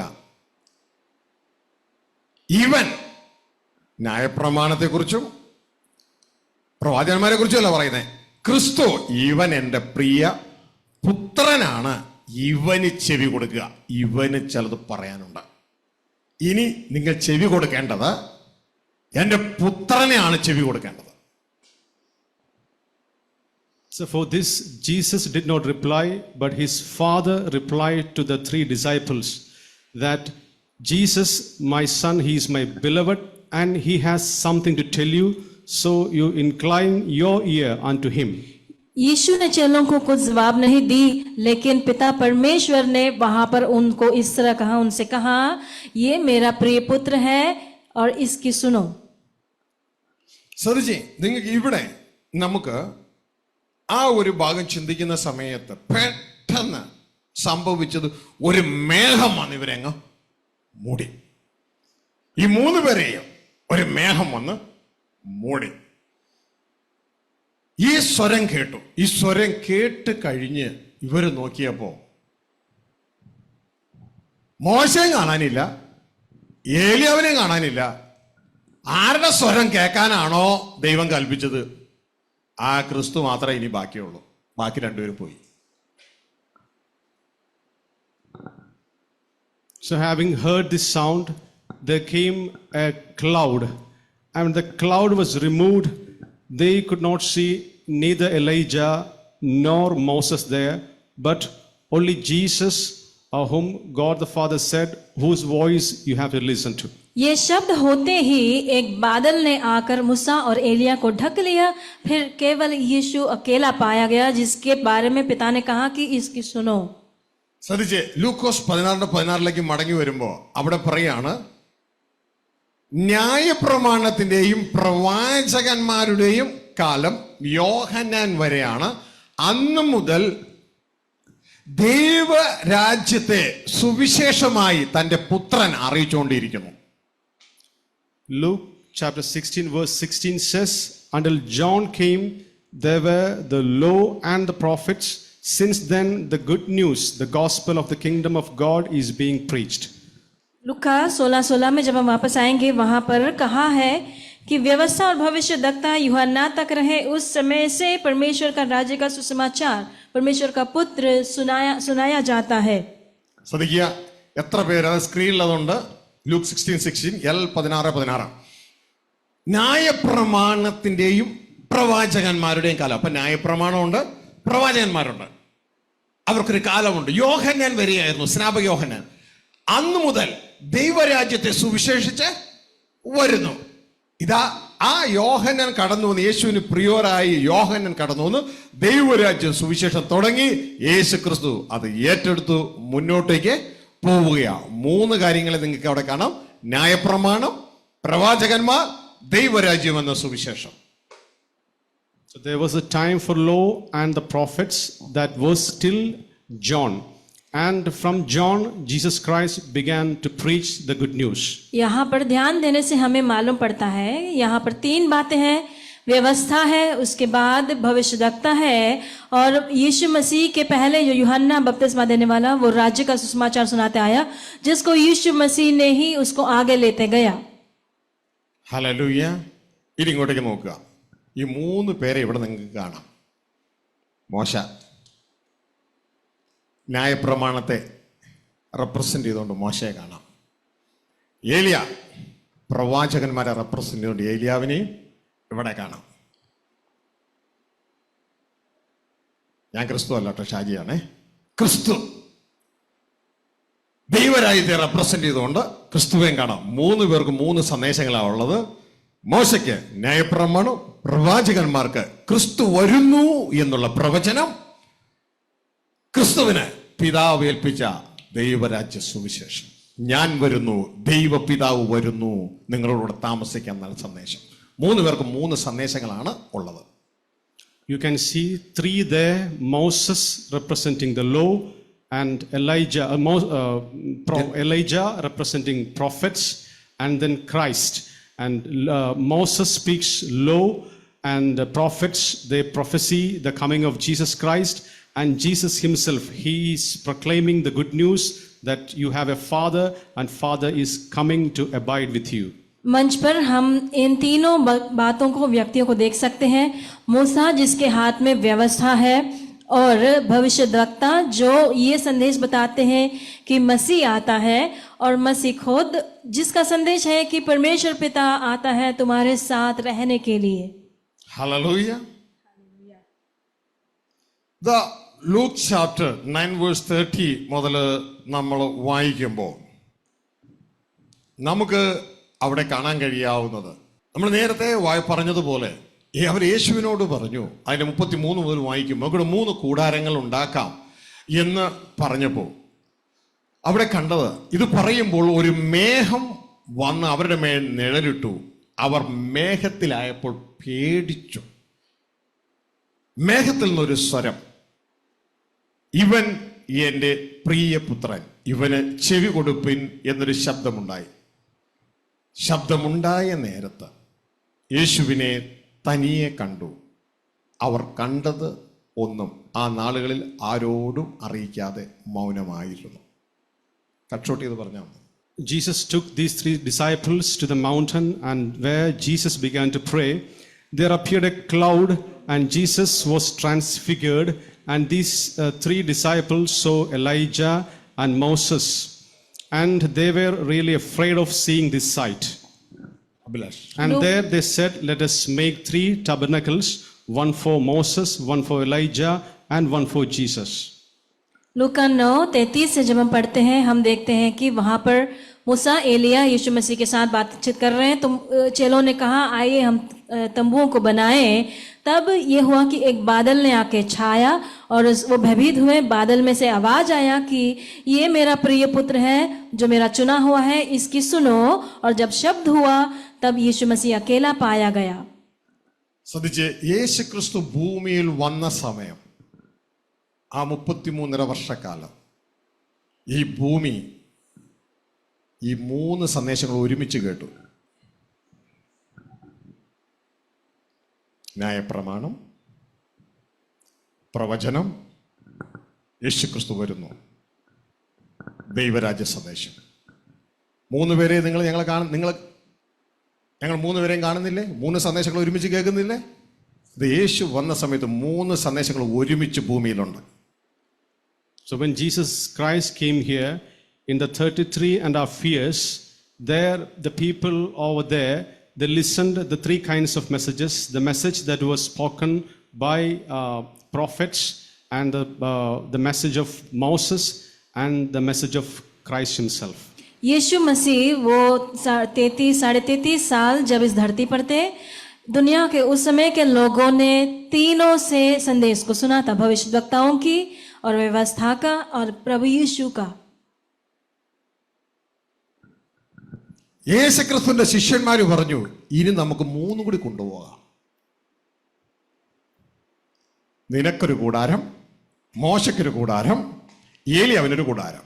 ഇത് നമുക്ക് ദൈവരാജ്യത്തെയും, ഇത് നമുക്ക് ന്യായപ്രമാണത്തെയും, ഇത് നമുക്ക് പ്രവാചകന്മാരെയും 3 പേരെയും കൂടി ഒരുമിച്ച് കൊണ്ടുപോകാം എന്നൊരു സജഷൻ അന്നത്തെ ആദ്യത്തെ സീനഗോസ് കൂടി തീരുമാനിച്ചു. Go ahead. The 3 disciples, they decided to preach these 3 kinds of messages: the message of the prophets, the message of Moses, and the message of Christ, that is the kingdom of God. जब उन्होंने कहा कि हम 3 तंबुओं को, मंडपों को बनाएंगे, मूसा के लिए, एलिया के लिए और तेरे लिए, तो उनका ये कहना था कि हम भविष्यद्वक्ता और व्यवस्था और परमेश्वर के राज्य के संदेश तीनों को एक साथ ले चलेंगे. ऐसे उस पहले सिनोदोस ने कहा. ആ സൂനകദോസ് യേശുക്രിസ്തുവിന്റെ അധ്യക്ഷതയിലായിരുന്നു. യേശു തൊട്ട് കൂടെ നിൽക്കുന്നുണ്ട്. പക്ഷേ ആ സൂനകദോസിൽ തീരുമാനമെടുക്കുന്നതിന് മുമ്പ് തന്നെ ഉടനെ ഒരു മേഘം വന്നവരെ മൂടി. So when they thought it was in the presence of Jesus Christ, before that a cloud came and they were covered with the cloud. तो उन्होंने इस बात को कहा, लेकिन इस बात पर कुछ होने से पहले ही एक बादल ने आकर छा लिया. ഉടനെ സകല സൂനകദോസിന്റെയും ഓണറായ പ്രപഞ്ചത്തിന്റെ ഓണർ ഇടപെട്ടു. സ്വർഗത്തിൽ നിന്നൊരു സ്വരം കടന്നു വന്നു, ഇവൻ എന്റെ പ്രിയപുത്രൻ, ഇവന് ചെവി കൊടുപ്പേൻ. And a voice came out of the cloud saying, "This is my son and my chosen, hear you all." तुरंत उस बादल में से एक आवाज आया जो सारे सुनदोस का मालिक है. उसने इस तरह से कहा, ये मेरा प्रिय पुत्र है, इसकी सुनो.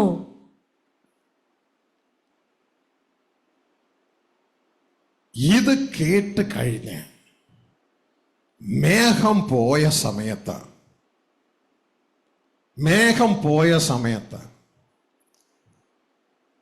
ഇവർ നോക്കിയപ്പോൾ യേശുവെ തനിയെ കണ്ടു.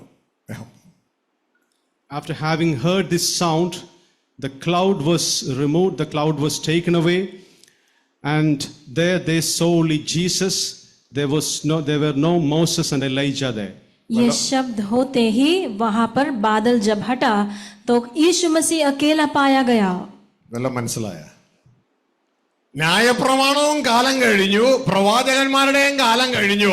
ഇവൻ എന്റെ പ്രിയപുത്രൻ, ഞാൻ നിങ്ങളോട് വസിക്കാനുള്ള ദൈവരാജ്യ സന്ദേശം അവൻ പറയും, അവന് ചെവി കൊടുപ്പേൻ. ഇനിയും പഴയതി പോയിരിക്കല്ലേ.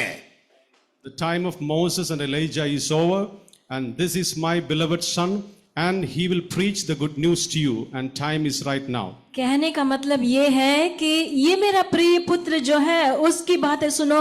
अब तुम्हें पुरानी बातें, व्यवस्था और भविष्यवक्ताओं को पकड़कर बैठने की जरूरत नहीं. ഹല്ലേലൂയ. എന്നിട്ടും ബുദ്ധി പ്രാപിക്കുമോ? എന്നാലും ബുദ്ധി പ്രാപിക്കത്തില്ല. വചനത്തിലൂടെ പറഞ്ഞു തന്നു, ന്യായപ്രമാണത്തിന്റെയും പ്രവാചകന്മാരുടെയും കാലം യോഹന്നാൻ വരെയുള്ളൂ. അന്ന് മുതൽ ദൈവരാജ്യം സുവിശേഷമായി അറിയിച്ചുകൊണ്ടിരുന്നു. തുടർന്ന് ഇതാ ദൈവം തന്നെ ഇതൊരു സ്കിറ്റ് രൂപത്തിൽ ഇത് അവതരിപ്പിച്ച് കാണിച്ചു കൊടുത്തു. എന്നിട്ടും ബുദ്ധി പ്രാപിക്കുവാൻ കഴിയുന്നില്ല. The time of law and prophets were till the time of John the Baptist, and God the Father demonstrated that with a skit, and still we don't understand that. बताने के बाद भी नहीं समझ पाते हैं. वचन के द्वारा परमेश्वर ने समझाया और स्किट के द्वारा भी समझाया कि भविष्यवक्ता और व्यवस्था यूहन्ना के समय तक है, फिर भी हम उन बातों को पकड़े हुए बैठे हैं. ദൈവത്തിന്റെ വചനം പറയുന്നു, സകല ന്യായപ്രമാണവും സകല പ്രവാചകന്മാരും യോഹന്നാൻ വരെ, ക്രിസ്തു വരെ അവർ പ്രവചിച്ചു. അവരെല്ലാവരും ക്രിസ്തുവിലേക്ക് തങ്ങളുടെ വിരൽ ചൂണ്ടി. The word of God says that all the time of Moses and the time of prophets were still Jesus Christ and John the Baptist. Since then, the kingdom of gospel was being preached. और यहाँ पर वचन में लिखा है कि व्यवस्था और भविष्यवक्ताओं का समय यूहन्ना बपतिस्मा देने वाले तक है. ഹല്ലേലൂയ. ഇവരുടെ വിരൽ എങ്ങോട്ടാ ചൂണ്ടിയിരിക്കണേ? ക്രിസ്തുവിലേക്ക് ചൂണ്ടിയിരിക്കണേ. ഇവരൊക്കെ പറയണ എന്തുവാ? ക്രിസ്തു വരുന്നു, നിങ്ങളുടെ ആത്മാവിൽ മരിച്ച് ഡെഡ് ബോഡികളായ നിങ്ങളെ രക്ഷിക്കാൻ സ്വർഗത്തിലെ തന്റെ ദൈവം തന്റെ പുത്രനായ രക്ഷകനെ അയക്കുന്നു എന്ന സന്ദേശമാണ് പ്രവാചകന്മാർക്ക് പറയാനുള്ളത്. അവർ നമുക്ക് പ്രത്യാശ നൽകുന്നു. Prophets are giving us a hope that there comes a redeemer for you. भविष्यवक्ता और व्यवस्था ये दोनों भी उंगली करते हैं मसीह के तरफ में. वे कह रहे हैं कि मसीह आता है, वो हमें परमेश्वर का राज्य के बारे में बताएगा. वे हमें उम्मीद देते हैं. അപ്പൊ പിന്നെ ന്യായപ്രമാണോ? ദൈവത്തിന്റെ വചനം പറയുന്നു, ന്യായപ്രമാണം എന്തിന്? വാഗ്ദത്ത സന്തതിയായ ക്രിസ്തു വരുന്നത് വരെ. എപ്പോ വരെ മതി? ക്രിസ്തു വരുന്നത് വരെ നിങ്ങളെ സൂക്ഷിക്കുന്ന ബേബി സിറ്റിംഗ് ആണ് ന്യായപ്രമാണം. Law is only the babysitting that preserves you, and that preserves you until the time of Jesus Christ. और परमेश्वर का वचन बताता है व्यवस्था वो शिशु पालक है जो तुम्हें मसीह के आने तक तुम्हारा परवरिश करेगा. നായകനായ ക്രിസ്തുവിന് വിവരമുണ്ട്, ബുദ്ധിയുണ്ട്. എന്നാൽ ക്രിസ്തു അപ്പോയിന്റ് ചെയ്ത 12 പേർക്കും അതുണ്ടായിരുന്നു. തുടർന്ന് കള്ളപ്രവാചകന്മാർ സഭയുടെ ഉള്ളിൽ കയറി ഈ ഒരു രംഗത്ത് നിന്ന് സഭയെ എടുത്ത് വലിച്ചെറിഞ്ഞു.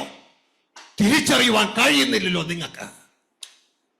Jesus Christ, our leader, was wise and his 12 disciples were also wise. But later the false prophets entered and they took away this truth from us. यीशु मसीह जो हमारा अगुआ है और यीशु मसीह ने रखे हुए 12 चेलों को ये बातों के बारे में समझ थी, लेकिन उसके बाद में जो आए हैं झूठे शिक्षक और झूठे नबी, उन्हें ये मालूम नहीं, उन्होंने इन बातों को कलीसिया से बाहर कर दिया. ഇവർ രണ്ടുപേരും പറയുന്നത് ക്രിസ്തുവിനെ കുറിച്ചാണ്. ഹലോ, ന്യായപ്രമാണവും പ്രവാചകന്മാരും പറയുന്നത് ക്രിസ്തുവിനെ കുറിച്ചാണ്. ക്രിസ്തു പറയുന്നത് തന്നെ കുറിച്ചല്ല, തന്റെ അപ്പന് പറയാനുള്ളതാ. Both law and prophets speak about Jesus Christ, but what Jesus Christ has to say, it is not about him but about his Father. ये दोनों जो व्यवस्था और भविष्यद्वक्ता है वो कहते हैं यीशु मसीह के बारे में, और यीशु मसीह कहता है अपने बारे में नहीं, बल्कि उसने जो पिता से सुना वे बातें. ഇതുകൊണ്ടാ പിതാവ് പറഞ്ഞത്, ഇനി 3 കൂടാരങ്ങളല്ല വേണ്ടത്, ഇവന് നിങ്ങളോട് ചേർന്ന് പറയാനുണ്ട്, ഇവന് ചെവി കൊടുപ്പേ. That's why God the Father said, it is not 3 tabernacles I want, but my beloved Son has something to say to you, so you hear him. इसलिए पिता परमेश्वर ने कहा, अब 3 मंडपों की नहीं है जरूरत, ये मेरा जो प्रिय पुत्र है उसकी सुनो. ഹല്ലേലൂയ. ആ പ്രിയപുത്രൻ പറയുക, ഞാൻ സ്വയമേ ഒന്നും പറയുന്നില്ല, സ്വയമേ ഒന്നും എനിക്ക് പറയാനും പറ്റില്ല, എന്റെ പിതാവ് എന്ത് പറയുന്നു അത് ഞാൻ നിങ്ങളോട് പറയുന്നു. And his son says that I can't say anything on my own, but I speak to you what my Father in heaven speaks to me. और वो प्रिय पुत्र कहता है, मैं खुद से कुछ नहीं कहता न कह सकता हूँ, लेकिन मेरा पिता जो कहता है वो मैं तुमसे कहता हूँ. എന്റെ മക്കളെ വല്ലതും മനസ്സിലാവുന്നുണ്ടോ? ന്യായപ്രമാണവും പ്രവാചകന്മാരും യേശുവിനെ കുറിച്ച് പറയുന്നു. യേശു വരുന്നു, രക്ഷകൻ വരുന്നു. എന്നാൽ രക്ഷകനായ ക്രിസ്തു വന്നു. ഇനി വന്ന ക്രിസ്തു പറയുന്നത് തന്റെ അപ്പന്റെ രാജ്യത്തെ കുറിച്ചാണ്. ആ രാജ്യം നിങ്ങളിൽ സ്ഥാപിതമാകണം എന്നാണ് പറയുന്നത്. ഇനിയും പഴയത് കഴിച്ചുകൊണ്ടിരിക്കാൻ നമ്മളെന്താ വിഡ്ഢികളോ? Law and prophets were speaking about Jesus Christ, and Jesus Christ came and he now speaks about his Father. And do we have to still listen to what the prophets and the law have to speak to us? व्यवस्था और भविष्यद्वक्ता थे यीशु मसीह के बारे में बताने के लिए, और यीशु मसीह आया अपने पिता के बारे में और उसके राज्य के बारे में बताने के लिए. तो क्या हम अभी भी पुरानी बातों को ही लेकर बैठे? ഇതുകൊണ്ട് ദൈവത്തിന്റെ വചനം പറയുന്ന മക്കളെ, ഇനിയും ഭൂമിയിലുള്ളതല്ല, ഇനിയും ജഡത്തിലുള്ളതല്ല, ഇനി ഉയരത്തിൽ ക്രിസ്തു ദൈവത്തിന്റെ വലതുഭാഗത്തിരിക്കുന്നിടമായ ഉയരത്തിലുള്ളത് തന്നെ ചിന്തിപ്പേൻ. This is why the word of God clearly says to us that still we should not seek things on the earth or things based on the flesh, but we have to seek things which are on high, where Jesus Christ is sitting. इसलिए ही वचन हमें याद दिलाती है, अब से लेकर तुम इस धरती की बातें नहीं, बल्कि मसीह जो ऊंचे पर है वहां की बातों को सोचो. പ്രിയ സഹോദരങ്ങളെ, ശ്രദ്ധിക്കുക, അവിടെ എന്താണ് നടക്കുന്നത്? അവിടെ നടക്കുന്നത് 110 സങ്കീർത്തനം 1-ാം വാക്യത്തിൽ ദാവീദ് കാണുകയാണ്, പിതാവ് തന്റെ പുത്രനോട് കൽപ്പിക്കുകയാണ്, ഞാൻ നിന്റെ ശത്രുക്കളെ നിന്റെ പാദപീഠമാക്കുവോള്, നീ എന്റെ വലതുഭാഗത്തിരിക്കെ എന്ന് പറയുമ്പോൾ ഇനി നമ്മുടെ ഡ്യൂട്ടി ആ പിശാചിനെ, അദൃശ്യ രൂപിയെ പാദപീഠമാക്കുകയാണ്. ഇതാ ആത്മാവ് കൊണ്ട് ആരംഭിച്ചിട്ട് ജഡത്തിൽ പോയി അവസാനിക്കുന്ന ബുദ്ധിഹീനരായി നാം മാറരുത്. ഇനിയും My dear brethren, we having started in spirit should not try to end in flesh. इसे ये ऊपर में क्या हो रहा है? 110 भजन संहिता, उसको पढ़ने से हमें मालूम पड़ता है, वहां लिखा है परमेश्वर कहता है अपने पुत्र से, तू मेरे पैरों के चौपी पे बैठना, जब तक मैं तेरे शत्रुओं को तेरे पैरों के तले करता हूं. तो हमें उस शैतान को जो आत्मरूपी है उसको हमारे अधीन में करना है. ഹല്ലേലൂയ. കൊളോസ്യ ലേഖനം വളരെ വ്യക്തതയോടെ പറയുന്നു, ഇനി ഒരു ദൈവ പൈതൽ എന്താണ് ചെയ്യേണ്ടത്? ന്യായപ്രമാണവും പ്രവാചകന്മാരും പറഞ്ഞുകൊണ്ടിരിക്കുകയല്ല.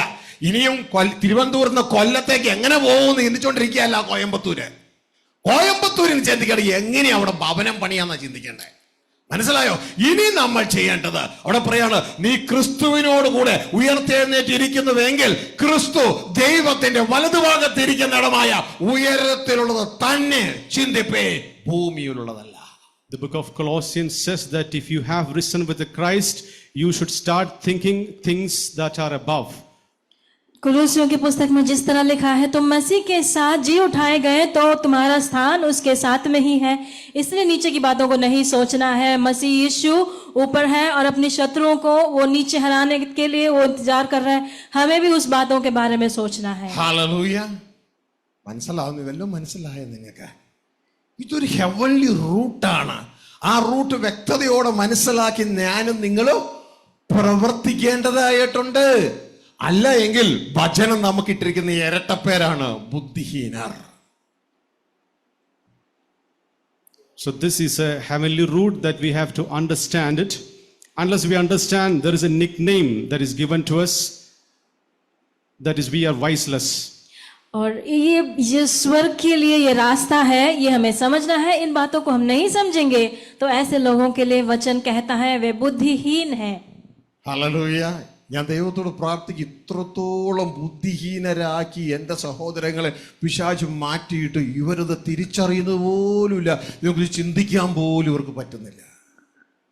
And these people are they are unable to think, though Satan have failed them, they are not able to think about it and they are fools still. मैं सोचता हूँ और परमेश्वर से प्रार्थना करता हूँ कि परमेश्वर ने, शैतान ने उनको इस तरह से धोखा दिया है कि वे समझ ही नहीं पाते इन बातों को। ഹല്ലേലൂയ. ഇത് തിരിച്ചറിയാൻ കഴിയുന്നില്ല. യേശുക്രിസ്തു യോഹന്നാൻ 16 ഇങ്ങനെ പറഞ്ഞു, അവർ നിങ്ങളെ പള്ളിയിൽ നിന്ന് പുറത്താക്കും, പള്ളി ഭ്രഷ്ടരാക്കും. എന്താ അങ്ങനെ പറഞ്ഞേ? പള്ളി എന്തിനുള്ളതാ? ദൈവത്തെ ആരാധിക്കാനുള്ളതല്ലേ? പക്ഷെ യേശുവിന്റെ പുറകെ പോകുന്നവരെ അവർ പള്ളിയിൽ നിന്ന് പുറത്താക്കണ എന്തിനാ? In the book of John it is said that they will expel you from the church, and it's not church for worship, and is it for God? And then why still, or having known about God, they expel you from the churches? यूहन्ना 16 में प्रभु यीशु मसीह ने उनसे कहा कि वे तुम्हें गिरजाघरों से बाहर कर देंगे। गिरजाघर किसका स्थान है? परमेश्वर की आराधना का स्थान है। तो फिर प्रभु यीशु मसीह के पीछे होने वालों को वो बाहर क्यों करते हैं? വല്ലപ്പോഴും ചിന്തിച്ചിട്ടുണ്ടോ എന്തുകൊണ്ടാണ് ദൈവത്തെ ആരാധിക്കുന്ന പള്ളിയിൽ നിന്ന് നിങ്ങൾ യഥാർത്ഥത്തിൽ ക്രിസ്തുവിനെ അനുഗമിക്കുന്നവരെങ്കിൽ നിങ്ങളെ പുറത്താക്കേണ്ട കാര്യം എന്താണ്? ചിന്തിച്ചിട്ടുണ്ടോ? Have you ever thought that why you are expelled from the churches, having known or having started following Jesus Christ in the churches where the worship of God is still going on? क्या आपने कभी विचार किया कि परमेश्वर की आराधना होने वाली स्थान से प्रभु यीशु मसीह के पीछे हो लेने वालों को वे बाहर क्यों करेंगे? പള്ളിക്കാര് പോലും അറിയാതെ പള്ളിയെ പിശാച് പിടിച്ചു, പിശാച് കീഴടക്കി. ഇത് പള്ളിക്കാരറിഞ്ഞില്ല. പക്ഷേ ഉയരത്തിൽ നിന്ന് ദൈവപുത്രൻ വന്നപ്പോ അന്ന് കേറിയിട്ട് ഒന്ന് പറഞ്ഞു, എന്റെ അപ്പന്റെ ആലയം നിങ്ങൾ കള്ളന്മാരുടെ ഗുഹയാക്കി മാറ്റി, കള്ള പ്രവാചകന്മാരുടെ ഗുഹ. അതുകൊണ്ടാ യേശുവിനെ അനുഗമിക്കുന്ന നിങ്ങളെ പള്ളിയിൽ നിന്ന് പുറത്താക്കുന്നേ. അവര് പള്ളി പിടിച്ചു. പിശാച് കള്ള പ്രവാചകന്മാരിലൂടെ ചർച്ചകൾ പിടിച്ചെടുത്തിരിക്കുക. അതുകൊണ്ടാ യേശു പ്രസംഗിച്ച ദൈവരാജ്യ സുവിശേഷം അങ്ങോട്ടേക്ക് കടന്നു വരുമ്പോ ഇവർ കടന്ന് വിറയ്ക്കുകയും വിറതുള്ളുകയും ദുരുപദേശം ഒന്ന് വിളിച്ചു പറയുകയും ചെയ്യുന്ന നിന്റെ മേൽ ദൈവത്തിന്റെ ശിക്ഷയുണ്ട്. Satan has captured all the churches and the churches are unaware of this.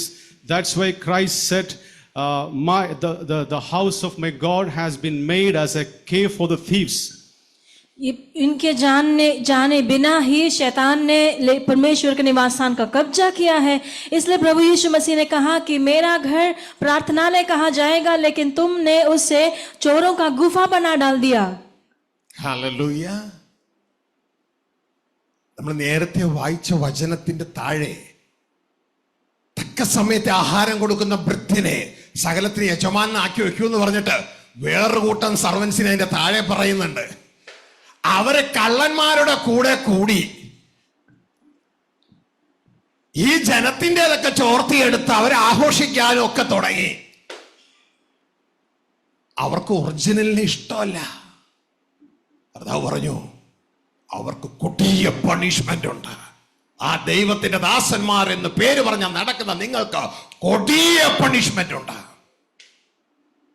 We heard earlier that those servants, they are faithful and wise who give food in due season, they'll be blessed.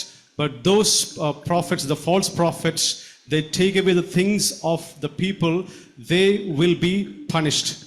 हमने पहले लूका से जो पढ़ा था, बुद्धिमान और विश्वास योग्य दास के बारे में कहा है कि वे धन्य हैं, लेकिन दूसरे कुछ दासों के बारे में नीचे के आयतों में हम पढ़ते हैं, उनके विषय में लिखा है कि उनके लिए घोर दंडन बाकी है। ഹല്ലേലൂയ. യേശു ക്രിസ്തു നമുക്ക് ശിഷ്യന്മാർക്ക് അവസാനമായി പറഞ്ഞു കൊടുത്ത് ഇത് തന്നെയാ. എന്നിട്ട് നമുക്ക് മനസ്സിലായില്ല അല്ലേ? ശിഷ്യന്മാർ എമ്മൗസിലേക്ക് പോവുകയാ. എമ്മൗസിലേക്ക് പോകുന്ന ശിഷ്യന്മാരുടെ കൂടെ ഇതാ യേശു വന്നു. പക്ഷെ അവർക്ക് മനസ്സിലായില്ലത് യേശുവാണെന്ന്. അവരുടെ കണ്ണ് അടഞ്ഞിരുന്നു. Disciples were going towards Emmaus. They appeared Jesus Christ, but they could not recognize that it was Jesus because their eyes were shut. यही बातें यीशु मसीह ने कुछ चेलों को बताया था जो एमाउस की ओर जा रहे थे।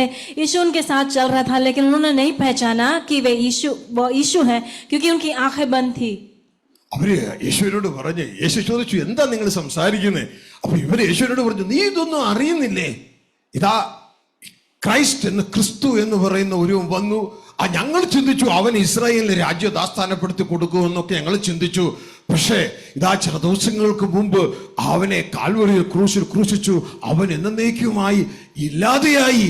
പക്ഷെ ഞങ്ങളുടെ കൂട്ടത്തിലെ ചില സഹോദരിമാര് പറയുന്നു അവൻ ഉയർത്തെഴുന്നേറ്റു എന്നൊക്കെയാണ് പറയുന്നത്. ഞങ്ങൾ വിശ്വസിക്കുന്നില്ല എന്ന അർത്ഥത്തിൽ ഇവരത് യേശുവിനെ അറിയിച്ചു. They let Jesus know that, didn't you know that Jesus Christ came and he came to establish the kingdom back to Israel, but he was crucified.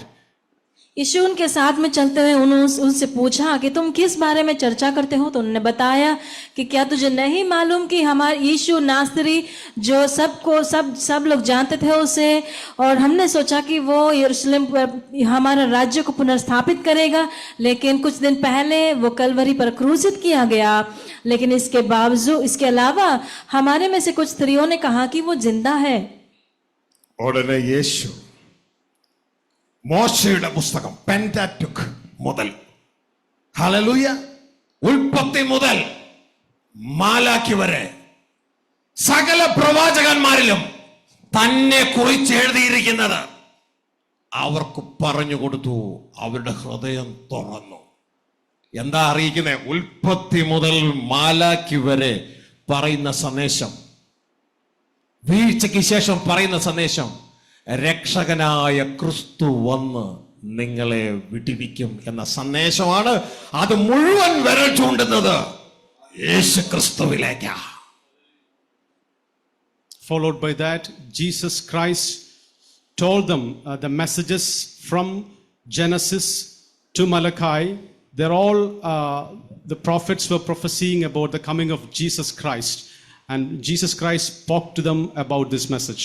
उसके पीछे यीशु मसीह ने उन्हें पवित्र शास्त्र से, उत्पत्ति के पुस्तक से लेकर मलाकी की पुस्तक में उन्हें बताया, समझाया कि वे सब मसीह के बारे में बताते हैं।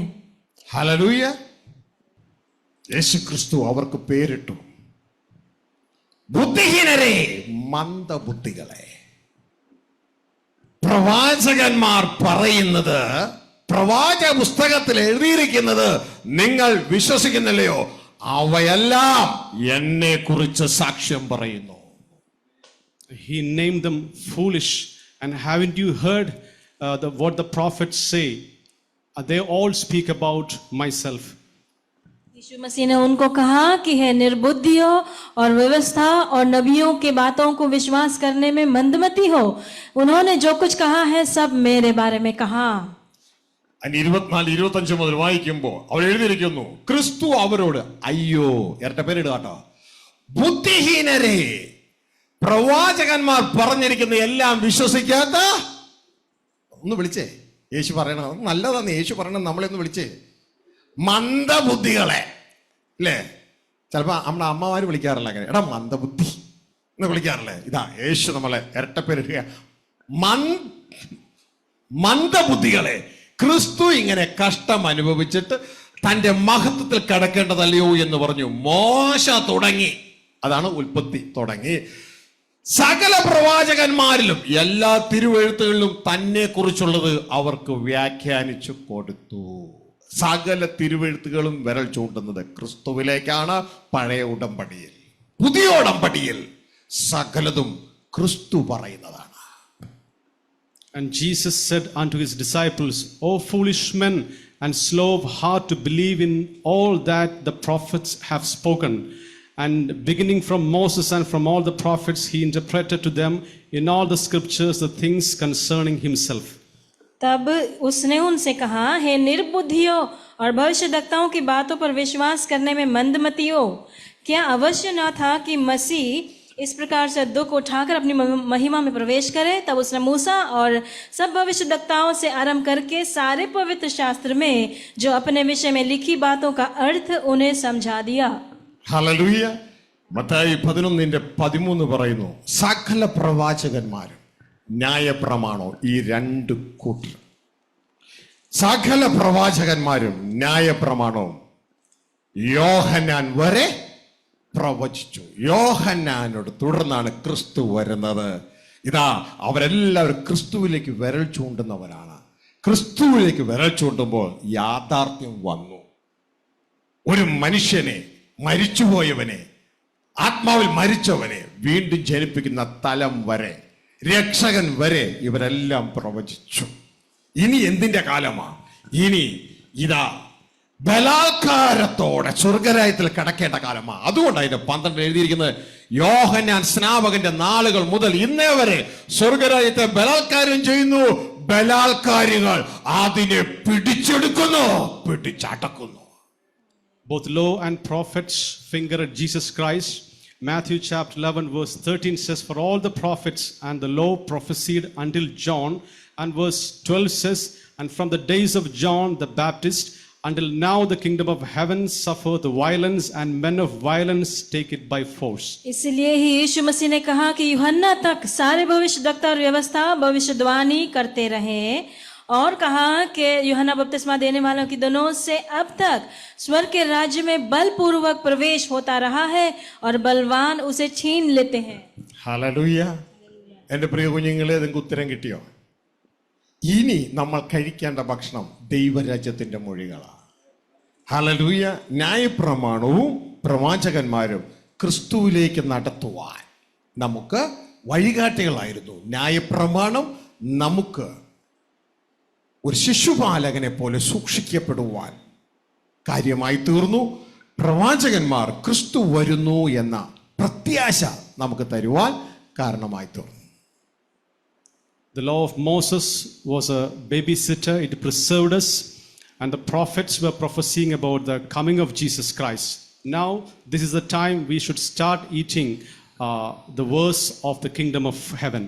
हम आशा करते हैं कि आपको ये विषय अभी समझ आया होगा। भविष्यवाणी, भविष्यद्वक्ता और व्यवस्था दोनों हमें मसीह के लिए, मसीह की ओर के लिए मार्गदर्शक बने हैं। व्यवस्था हमें शिक्षक रहा है जब तक मसीह आता है, और भविष्यवाणी हमें आशा दिलाती है, हमें उम्मीद दिलाती है।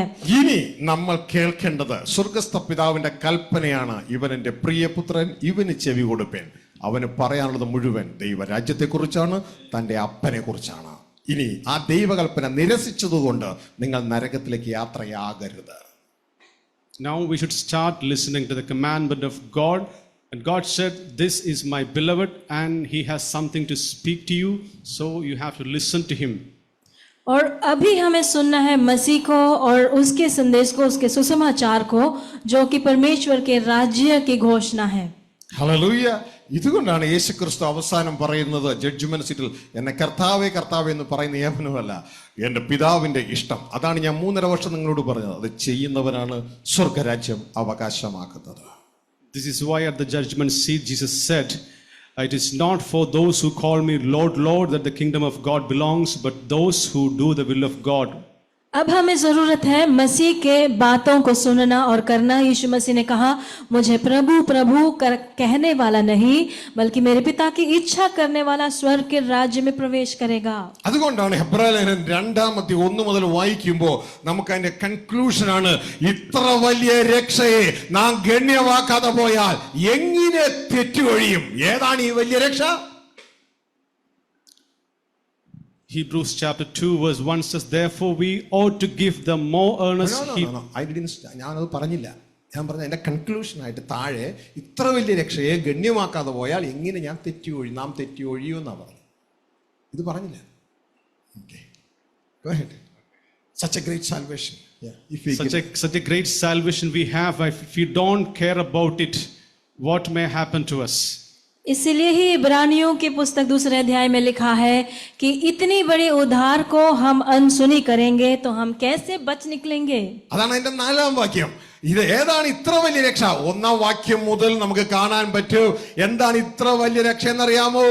ഇത്ര വലിയ രക്ഷ അതിന്റെ 3-ാം വാക്യം പറയുന്നു, കർത്താവ് താൻ പറഞ്ഞു തുടങ്ങിയതും ദൈവം അടയാളങ്ങളാലും അത്ഭുതങ്ങളാലും വിവിധ വീര്യപ്രവൃത്തികളാലും തന്റെ ഇഷ്ടപ്രകാരം പരിശുദ്ധാത്മാവിന് നൽകിക്കൊണ്ട് സാക്ഷി നിന്നതും കേട്ടവർ നമുക്ക് ഉറപ്പിച്ചു തന്നതുമായ ഇത്ര വലിയ രക്ഷ ആര് പറഞ്ഞു തുടങ്ങിയത്? യേശു കർത്താവ് പറഞ്ഞു തുടങ്ങിയ ഇത്ര വലിയ രക്ഷ. അതെന്താണ്? ദൈവരാജ്യ സന്ദേശം. What is this great salvation? This salvation which was spoken by Jesus Christ. So Hebrews chapter 2 verse 3 says, "How shall we escape if we neglect so great a salvation, which having at the first been spoken through the Lord, was confirmed unto us by them that heard." और ऐसी बड़ी उद्धार क्या है, वो नीचे के आयतों में लिखा है। उसकी चर्चा पहले प्रभु यीशु के द्वारा, फिर सुनने वालों के द्वारा हमें निश्चय हुआ, और साथ ही परमेश्वर ने उसकी इच्छा के अनुसार चिन्हों, अद्भुत कामों और सामर्थ के कामों से हमें उसको बताकर दिया है। എല്ലാ സന്ദേശവും നമ്മളെ എങ്ങോട്ട് വിരൽ ചൂണ്ടുന്നു? ന്യായപ്രമാണം ക്രിസ്തുവിലേക്ക്, പ്രവാചകന്മാർ ക്രിസ്തുവിലേക്ക്, ഹെബ്രായ ലേഖനം ക്രിസ്തുവിലേക്ക്, എല്ലാവരും സ്വർഗീയ പിതാവ് ക്രിസ്തുവിലേക്ക്. ഈ വചനങ്ങളൊക്കെ പറയുന്നു ക്രിസ്തുവിന് ഒരു സന്ദേശം പറയാനുണ്ട്. ആ സന്ദേശം നീ കേട്ടനുസരിച്ചില്ല എങ്കിൽ, ഇത്ര വലിയ രക്ഷയെ ഗണ്യമാക്കാതെ പോയാൽ നീ എങ്ങനെ ശിക്ഷാവിധി തെറ്റി ഒഴിയും?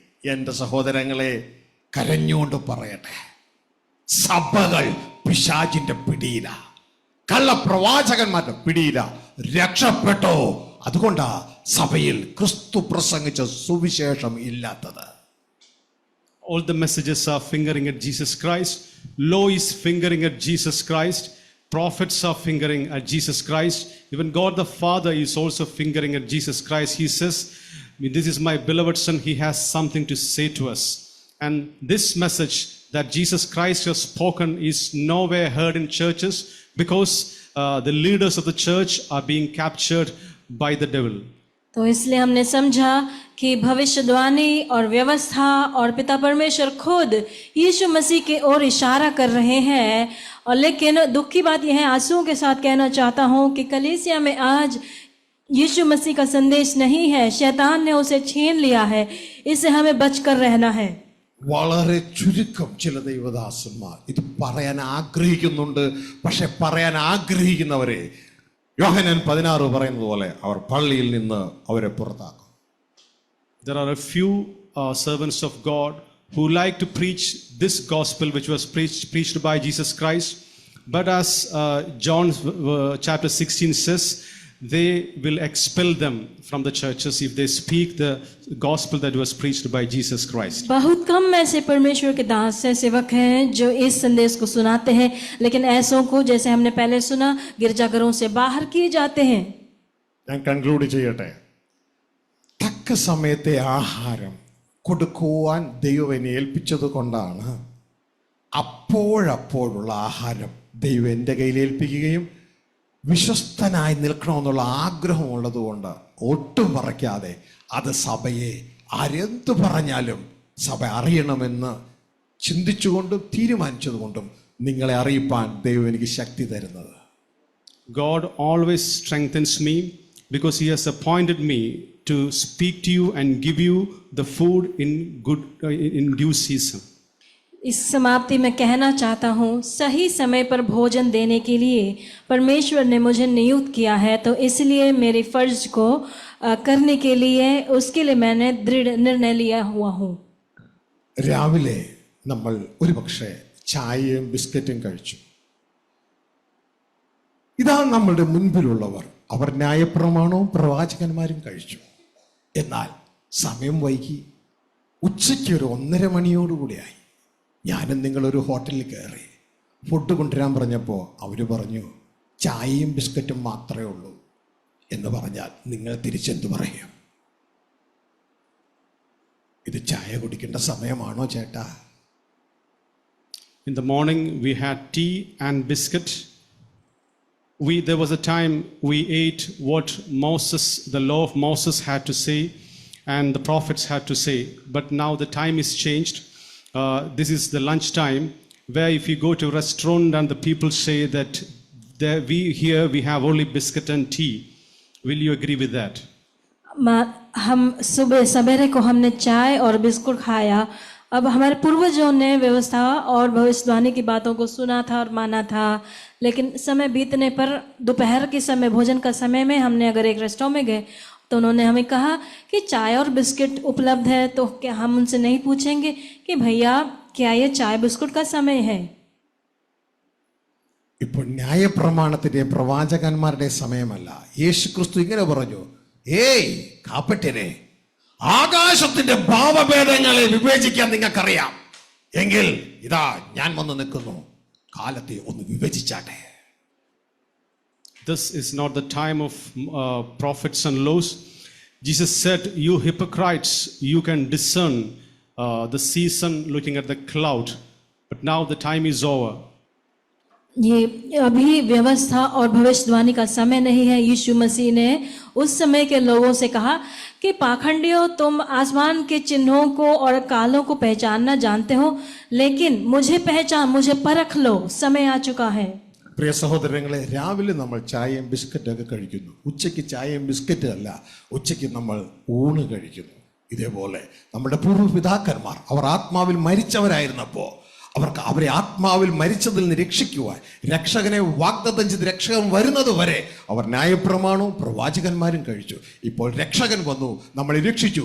ഇനി രക്ഷകന് നമ്മളോട് പറയാനുള്ളത് ന്യായപ്രമാണവും പ്രവാചകന്മാരെയും അല്ല. രക്ഷകന് പറയാനുള്ളത് പിതാവ് തന്നെ ഏൽപ്പിച്ച സന്ദേശമായ ദൈവരാജ്യ സുവിശേഷമാണ്. ദൈവം നമ്മളോട് താമസിക്കാൻ വരുന്നു, ഇതാ ദൈവത്തിന്റെ കൂടാരം മനുഷ്യരോടുകൂടെ എന്നുള്ള സന്ദേശമാണ്. അതുകൊണ്ട് ചായയും ബിസ്ക്കറ്റും ഉപേക്ഷിച്ച് ഊണ് കഴിക്കാൻ ബുദ്ധിയുള്ളവനെ പോലെ തൽക്കാലം ന്യായപ്രമാണം പ്രവാചകന്മാരും പറഞ്ഞ സന്ദേശം ഏറ്റെടുത്തുകൊണ്ട് ക്രിസ്തുവിലേക്ക് വന്ന് ക്രിസ്തു പറയുന്നത് കേട്ട് ദൈവ ഇഷ്ടം ചെയ്ത് ദൈവരാജ്യം അവകാശമാക്കുവാൻ ആത്മാവ് സഭകളോട് ബുദ്ധി ഉപദേശിക്കുന്നു. ദൈവം നിങ്ങളെ അനുഗ്രഹിക്കട്ടെ. So for our breakfast we had biscuit and tea, and for the lunch it is not biscuit and tea that satisfy us. It is we have to have our meal. Likewise, the time of the law of Moses and the prophets is over, and that food that was given by prophets and the law was to preserve us who were spiritually dead ones. And now it is a time where we have to listen to the verse from God the Father. That's why the law and the prophets were fingering at Jesus Christ, and they were speaking about Jesus Christ. Now Jesus Christ is speaking about his Father.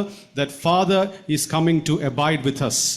और सवेरे के नाश्ता में हमने चाय biscuit खाया, लेकिन अभी दोपहर का समय हम वो नहीं खाएंगे.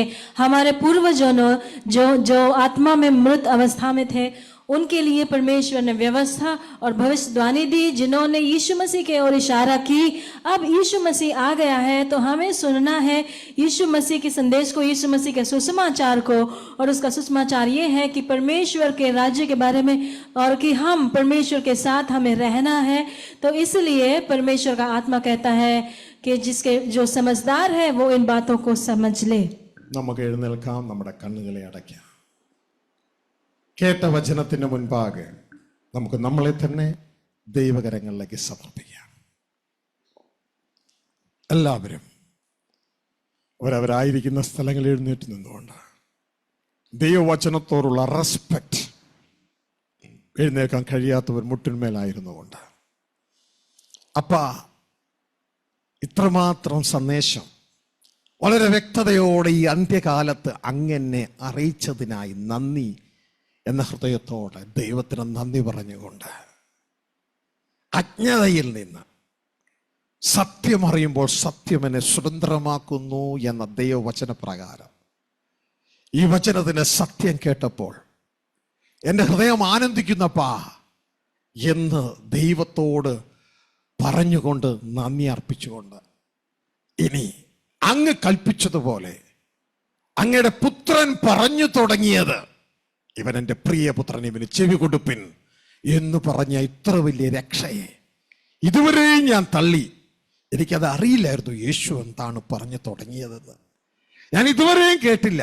ഞാൻ യേശുവിനെ കുറിച്ച് കേട്ടു.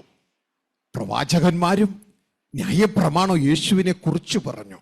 എൻ്റെ അച്ഛനും എൻ്റെ പാസ്റ്ററും എൻ്റെ ടീച്ചറും യേശുവിനെ കുറിച്ച് പറഞ്ഞു. പക്ഷെ യേശു പറഞ്ഞത് അവർ പറഞ്ഞില്ല.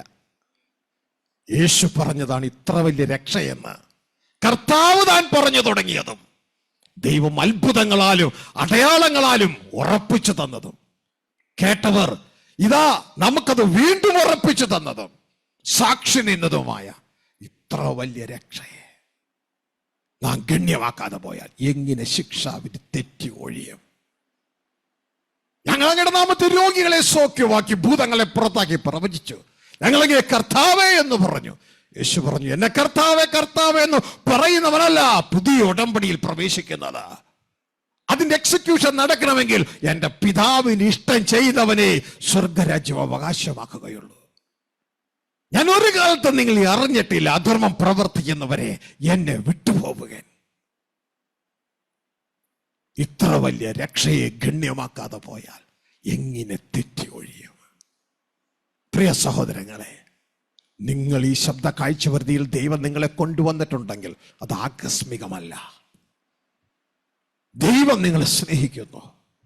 നിങ്ങൾ ഒരുവൻ പോലും നഷ്ടപ്പെടരുത് ദൈവം ആഗ്രഹിക്കുന്നു. വരം ലഭിച്ചവർക്ക് മാത്രം കൊടുക്കുന്ന ഈ മന്ന, മോനെ മോളെ, ദൈവം നിനക്ക് തന്നിട്ടുണ്ടെങ്കിൽ, ദൈവം അതിനായി ദൈവം നിന്നെ ഇവിടെ കൊണ്ടുവന്നിട്ടുണ്ടെങ്കിൽ, ഈ ശബ്ദ കാഴ്ചപരിധിയിൽ കൊണ്ടുവന്നിട്ടുണ്ടെങ്കിൽ, ആ ദൈവത്തിന്റെ സ്നേഹം തിരിച്ചറിഞ്ഞുകൊണ്ട്, അപ്പാ ഇത്രമാത്രം സ്നേഹിപ്പാൻ ഞാൻ എന്തുള്ളൂ? അങ്ങയുടെ സ്നേഹത്തിന്റെ മുൻപിൽ, അങ്ങയുടെ ഓമനപുത്രനെ എനിക്ക് തന്ന ആ സ്നേഹത്തിന്റെ മുൻപിൽ ഇതാ ഞാൻ എന്നെ തന്നെ സമർപ്പിക്കുന്നു. എത്ര പേർ ദൈവകരങ്ങളിലേക്ക് സമർപ്പിക്കുക? കഴിഞ്ഞ കാലങ്ങളിലെ സമർപ്പണം പോലെയല്ല. ഇനി എനിക്ക് ജീവിക്കുന്നത് ക്രിസ്തുവോ മരിക്കുന്നത് ലാഭവും എന്ന തലത്തിൽ വിശുദ്ധ പൗലോസ് അപ്പോസ്തലൻ പറഞ്ഞതുപോലെ ജീവിതം ക്രിസ്തുവായി തീരുക. ക്രിസ്തുവിന് വേണ്ടി ജീവിപ്പാൻ, ക്രിസ്തു നമ്മളിലൂടെ ജീവിപ്പാൻ. ഇനി എനിക്ക് സ്വയം ജീവിക്കണ്ട, എൻ്റെ ദൈവം എന്നിലൂടെ ജീവിപ്പാൻ ഞാൻ ഏൽപ്പിച്ചു തരുന്നു എന്ന് ദൈവകരങ്ങളിൽ സമർപ്പിക്കുന്ന വ്യക്തിത്വങ്ങൾക്കായി സ്തോത്രം. ഹല്ലേലൂയ. ഇനി എനിക്കൊരൊറ്റ ലക്ഷ്യമേ ഉള്ളൂ. ഇനി ന്യായപ്രമാണത്തിലേക്കല്ല, പ്രവാചകന്മാരിലേക്കല്ല, ആ സന്ദേശം ഏറ്റെടുത്ത് വിശ്വാസ നായകനും പൂർത്തിവർത്തനമായ യേശുവിലേക്ക് ഞാൻ നോക്കുന്നു. ആ ക്രിസ്തുവോടുള്ള ഏകാഗ്രത എൻ്റെ ജീവിതത്തിൽ നഷ്ടമാകാതെ ക്രിസ്തു പറഞ്ഞത് ചെയ്യുവാൻ ഇതാ എന്നെ സമർപ്പിക്കുന്നു. സാത്താൻ ഇനിയും എൻ്റെ മനസ്സിനെ ക്രിസ്തുവോടുള്ള ഏകാഗ്രതയിൽ നിന്ന് വിട്ടുമാറാൻ അനുവദിക്കാതെ എൻ്റെ അപ്പാ എന്നെ കാത്തോലണമേ എന്നുള്ള പ്രാർത്ഥനയോടെ ദൈവസന്നിധിയിൽ ഏൽപ്പിച്ചാട്ടെ. സമർപ്പിക്കുന്ന മക്കൾക്കായി സ്തോത്രം. സ്വർഗസ്ഥ പിതാവേ, ഡാഡി, അങ്ങ് ക്രിസ്തുവിൽ എന്നെ ഏൽപ്പിച്ച വചനങ്ങൾക്കായി നന്ദി. തക്ക സമയത്ത് ഈ ആഹാരം പുറത്തെടുക്കുവാൻ ഇങ്ങനൊരു ചോദ്യം അപ്പാ അങ്ങ് തന്നെ ക്രമപ്പെടുത്തിയതിനായി നന്ദിയോടെ സ്തോത്രം. ഈ മക്കളെ ഏവരെയും അങ്ങയുടെ കരങ്ങളിൽ ഏൽപ്പിക്കുന്നു.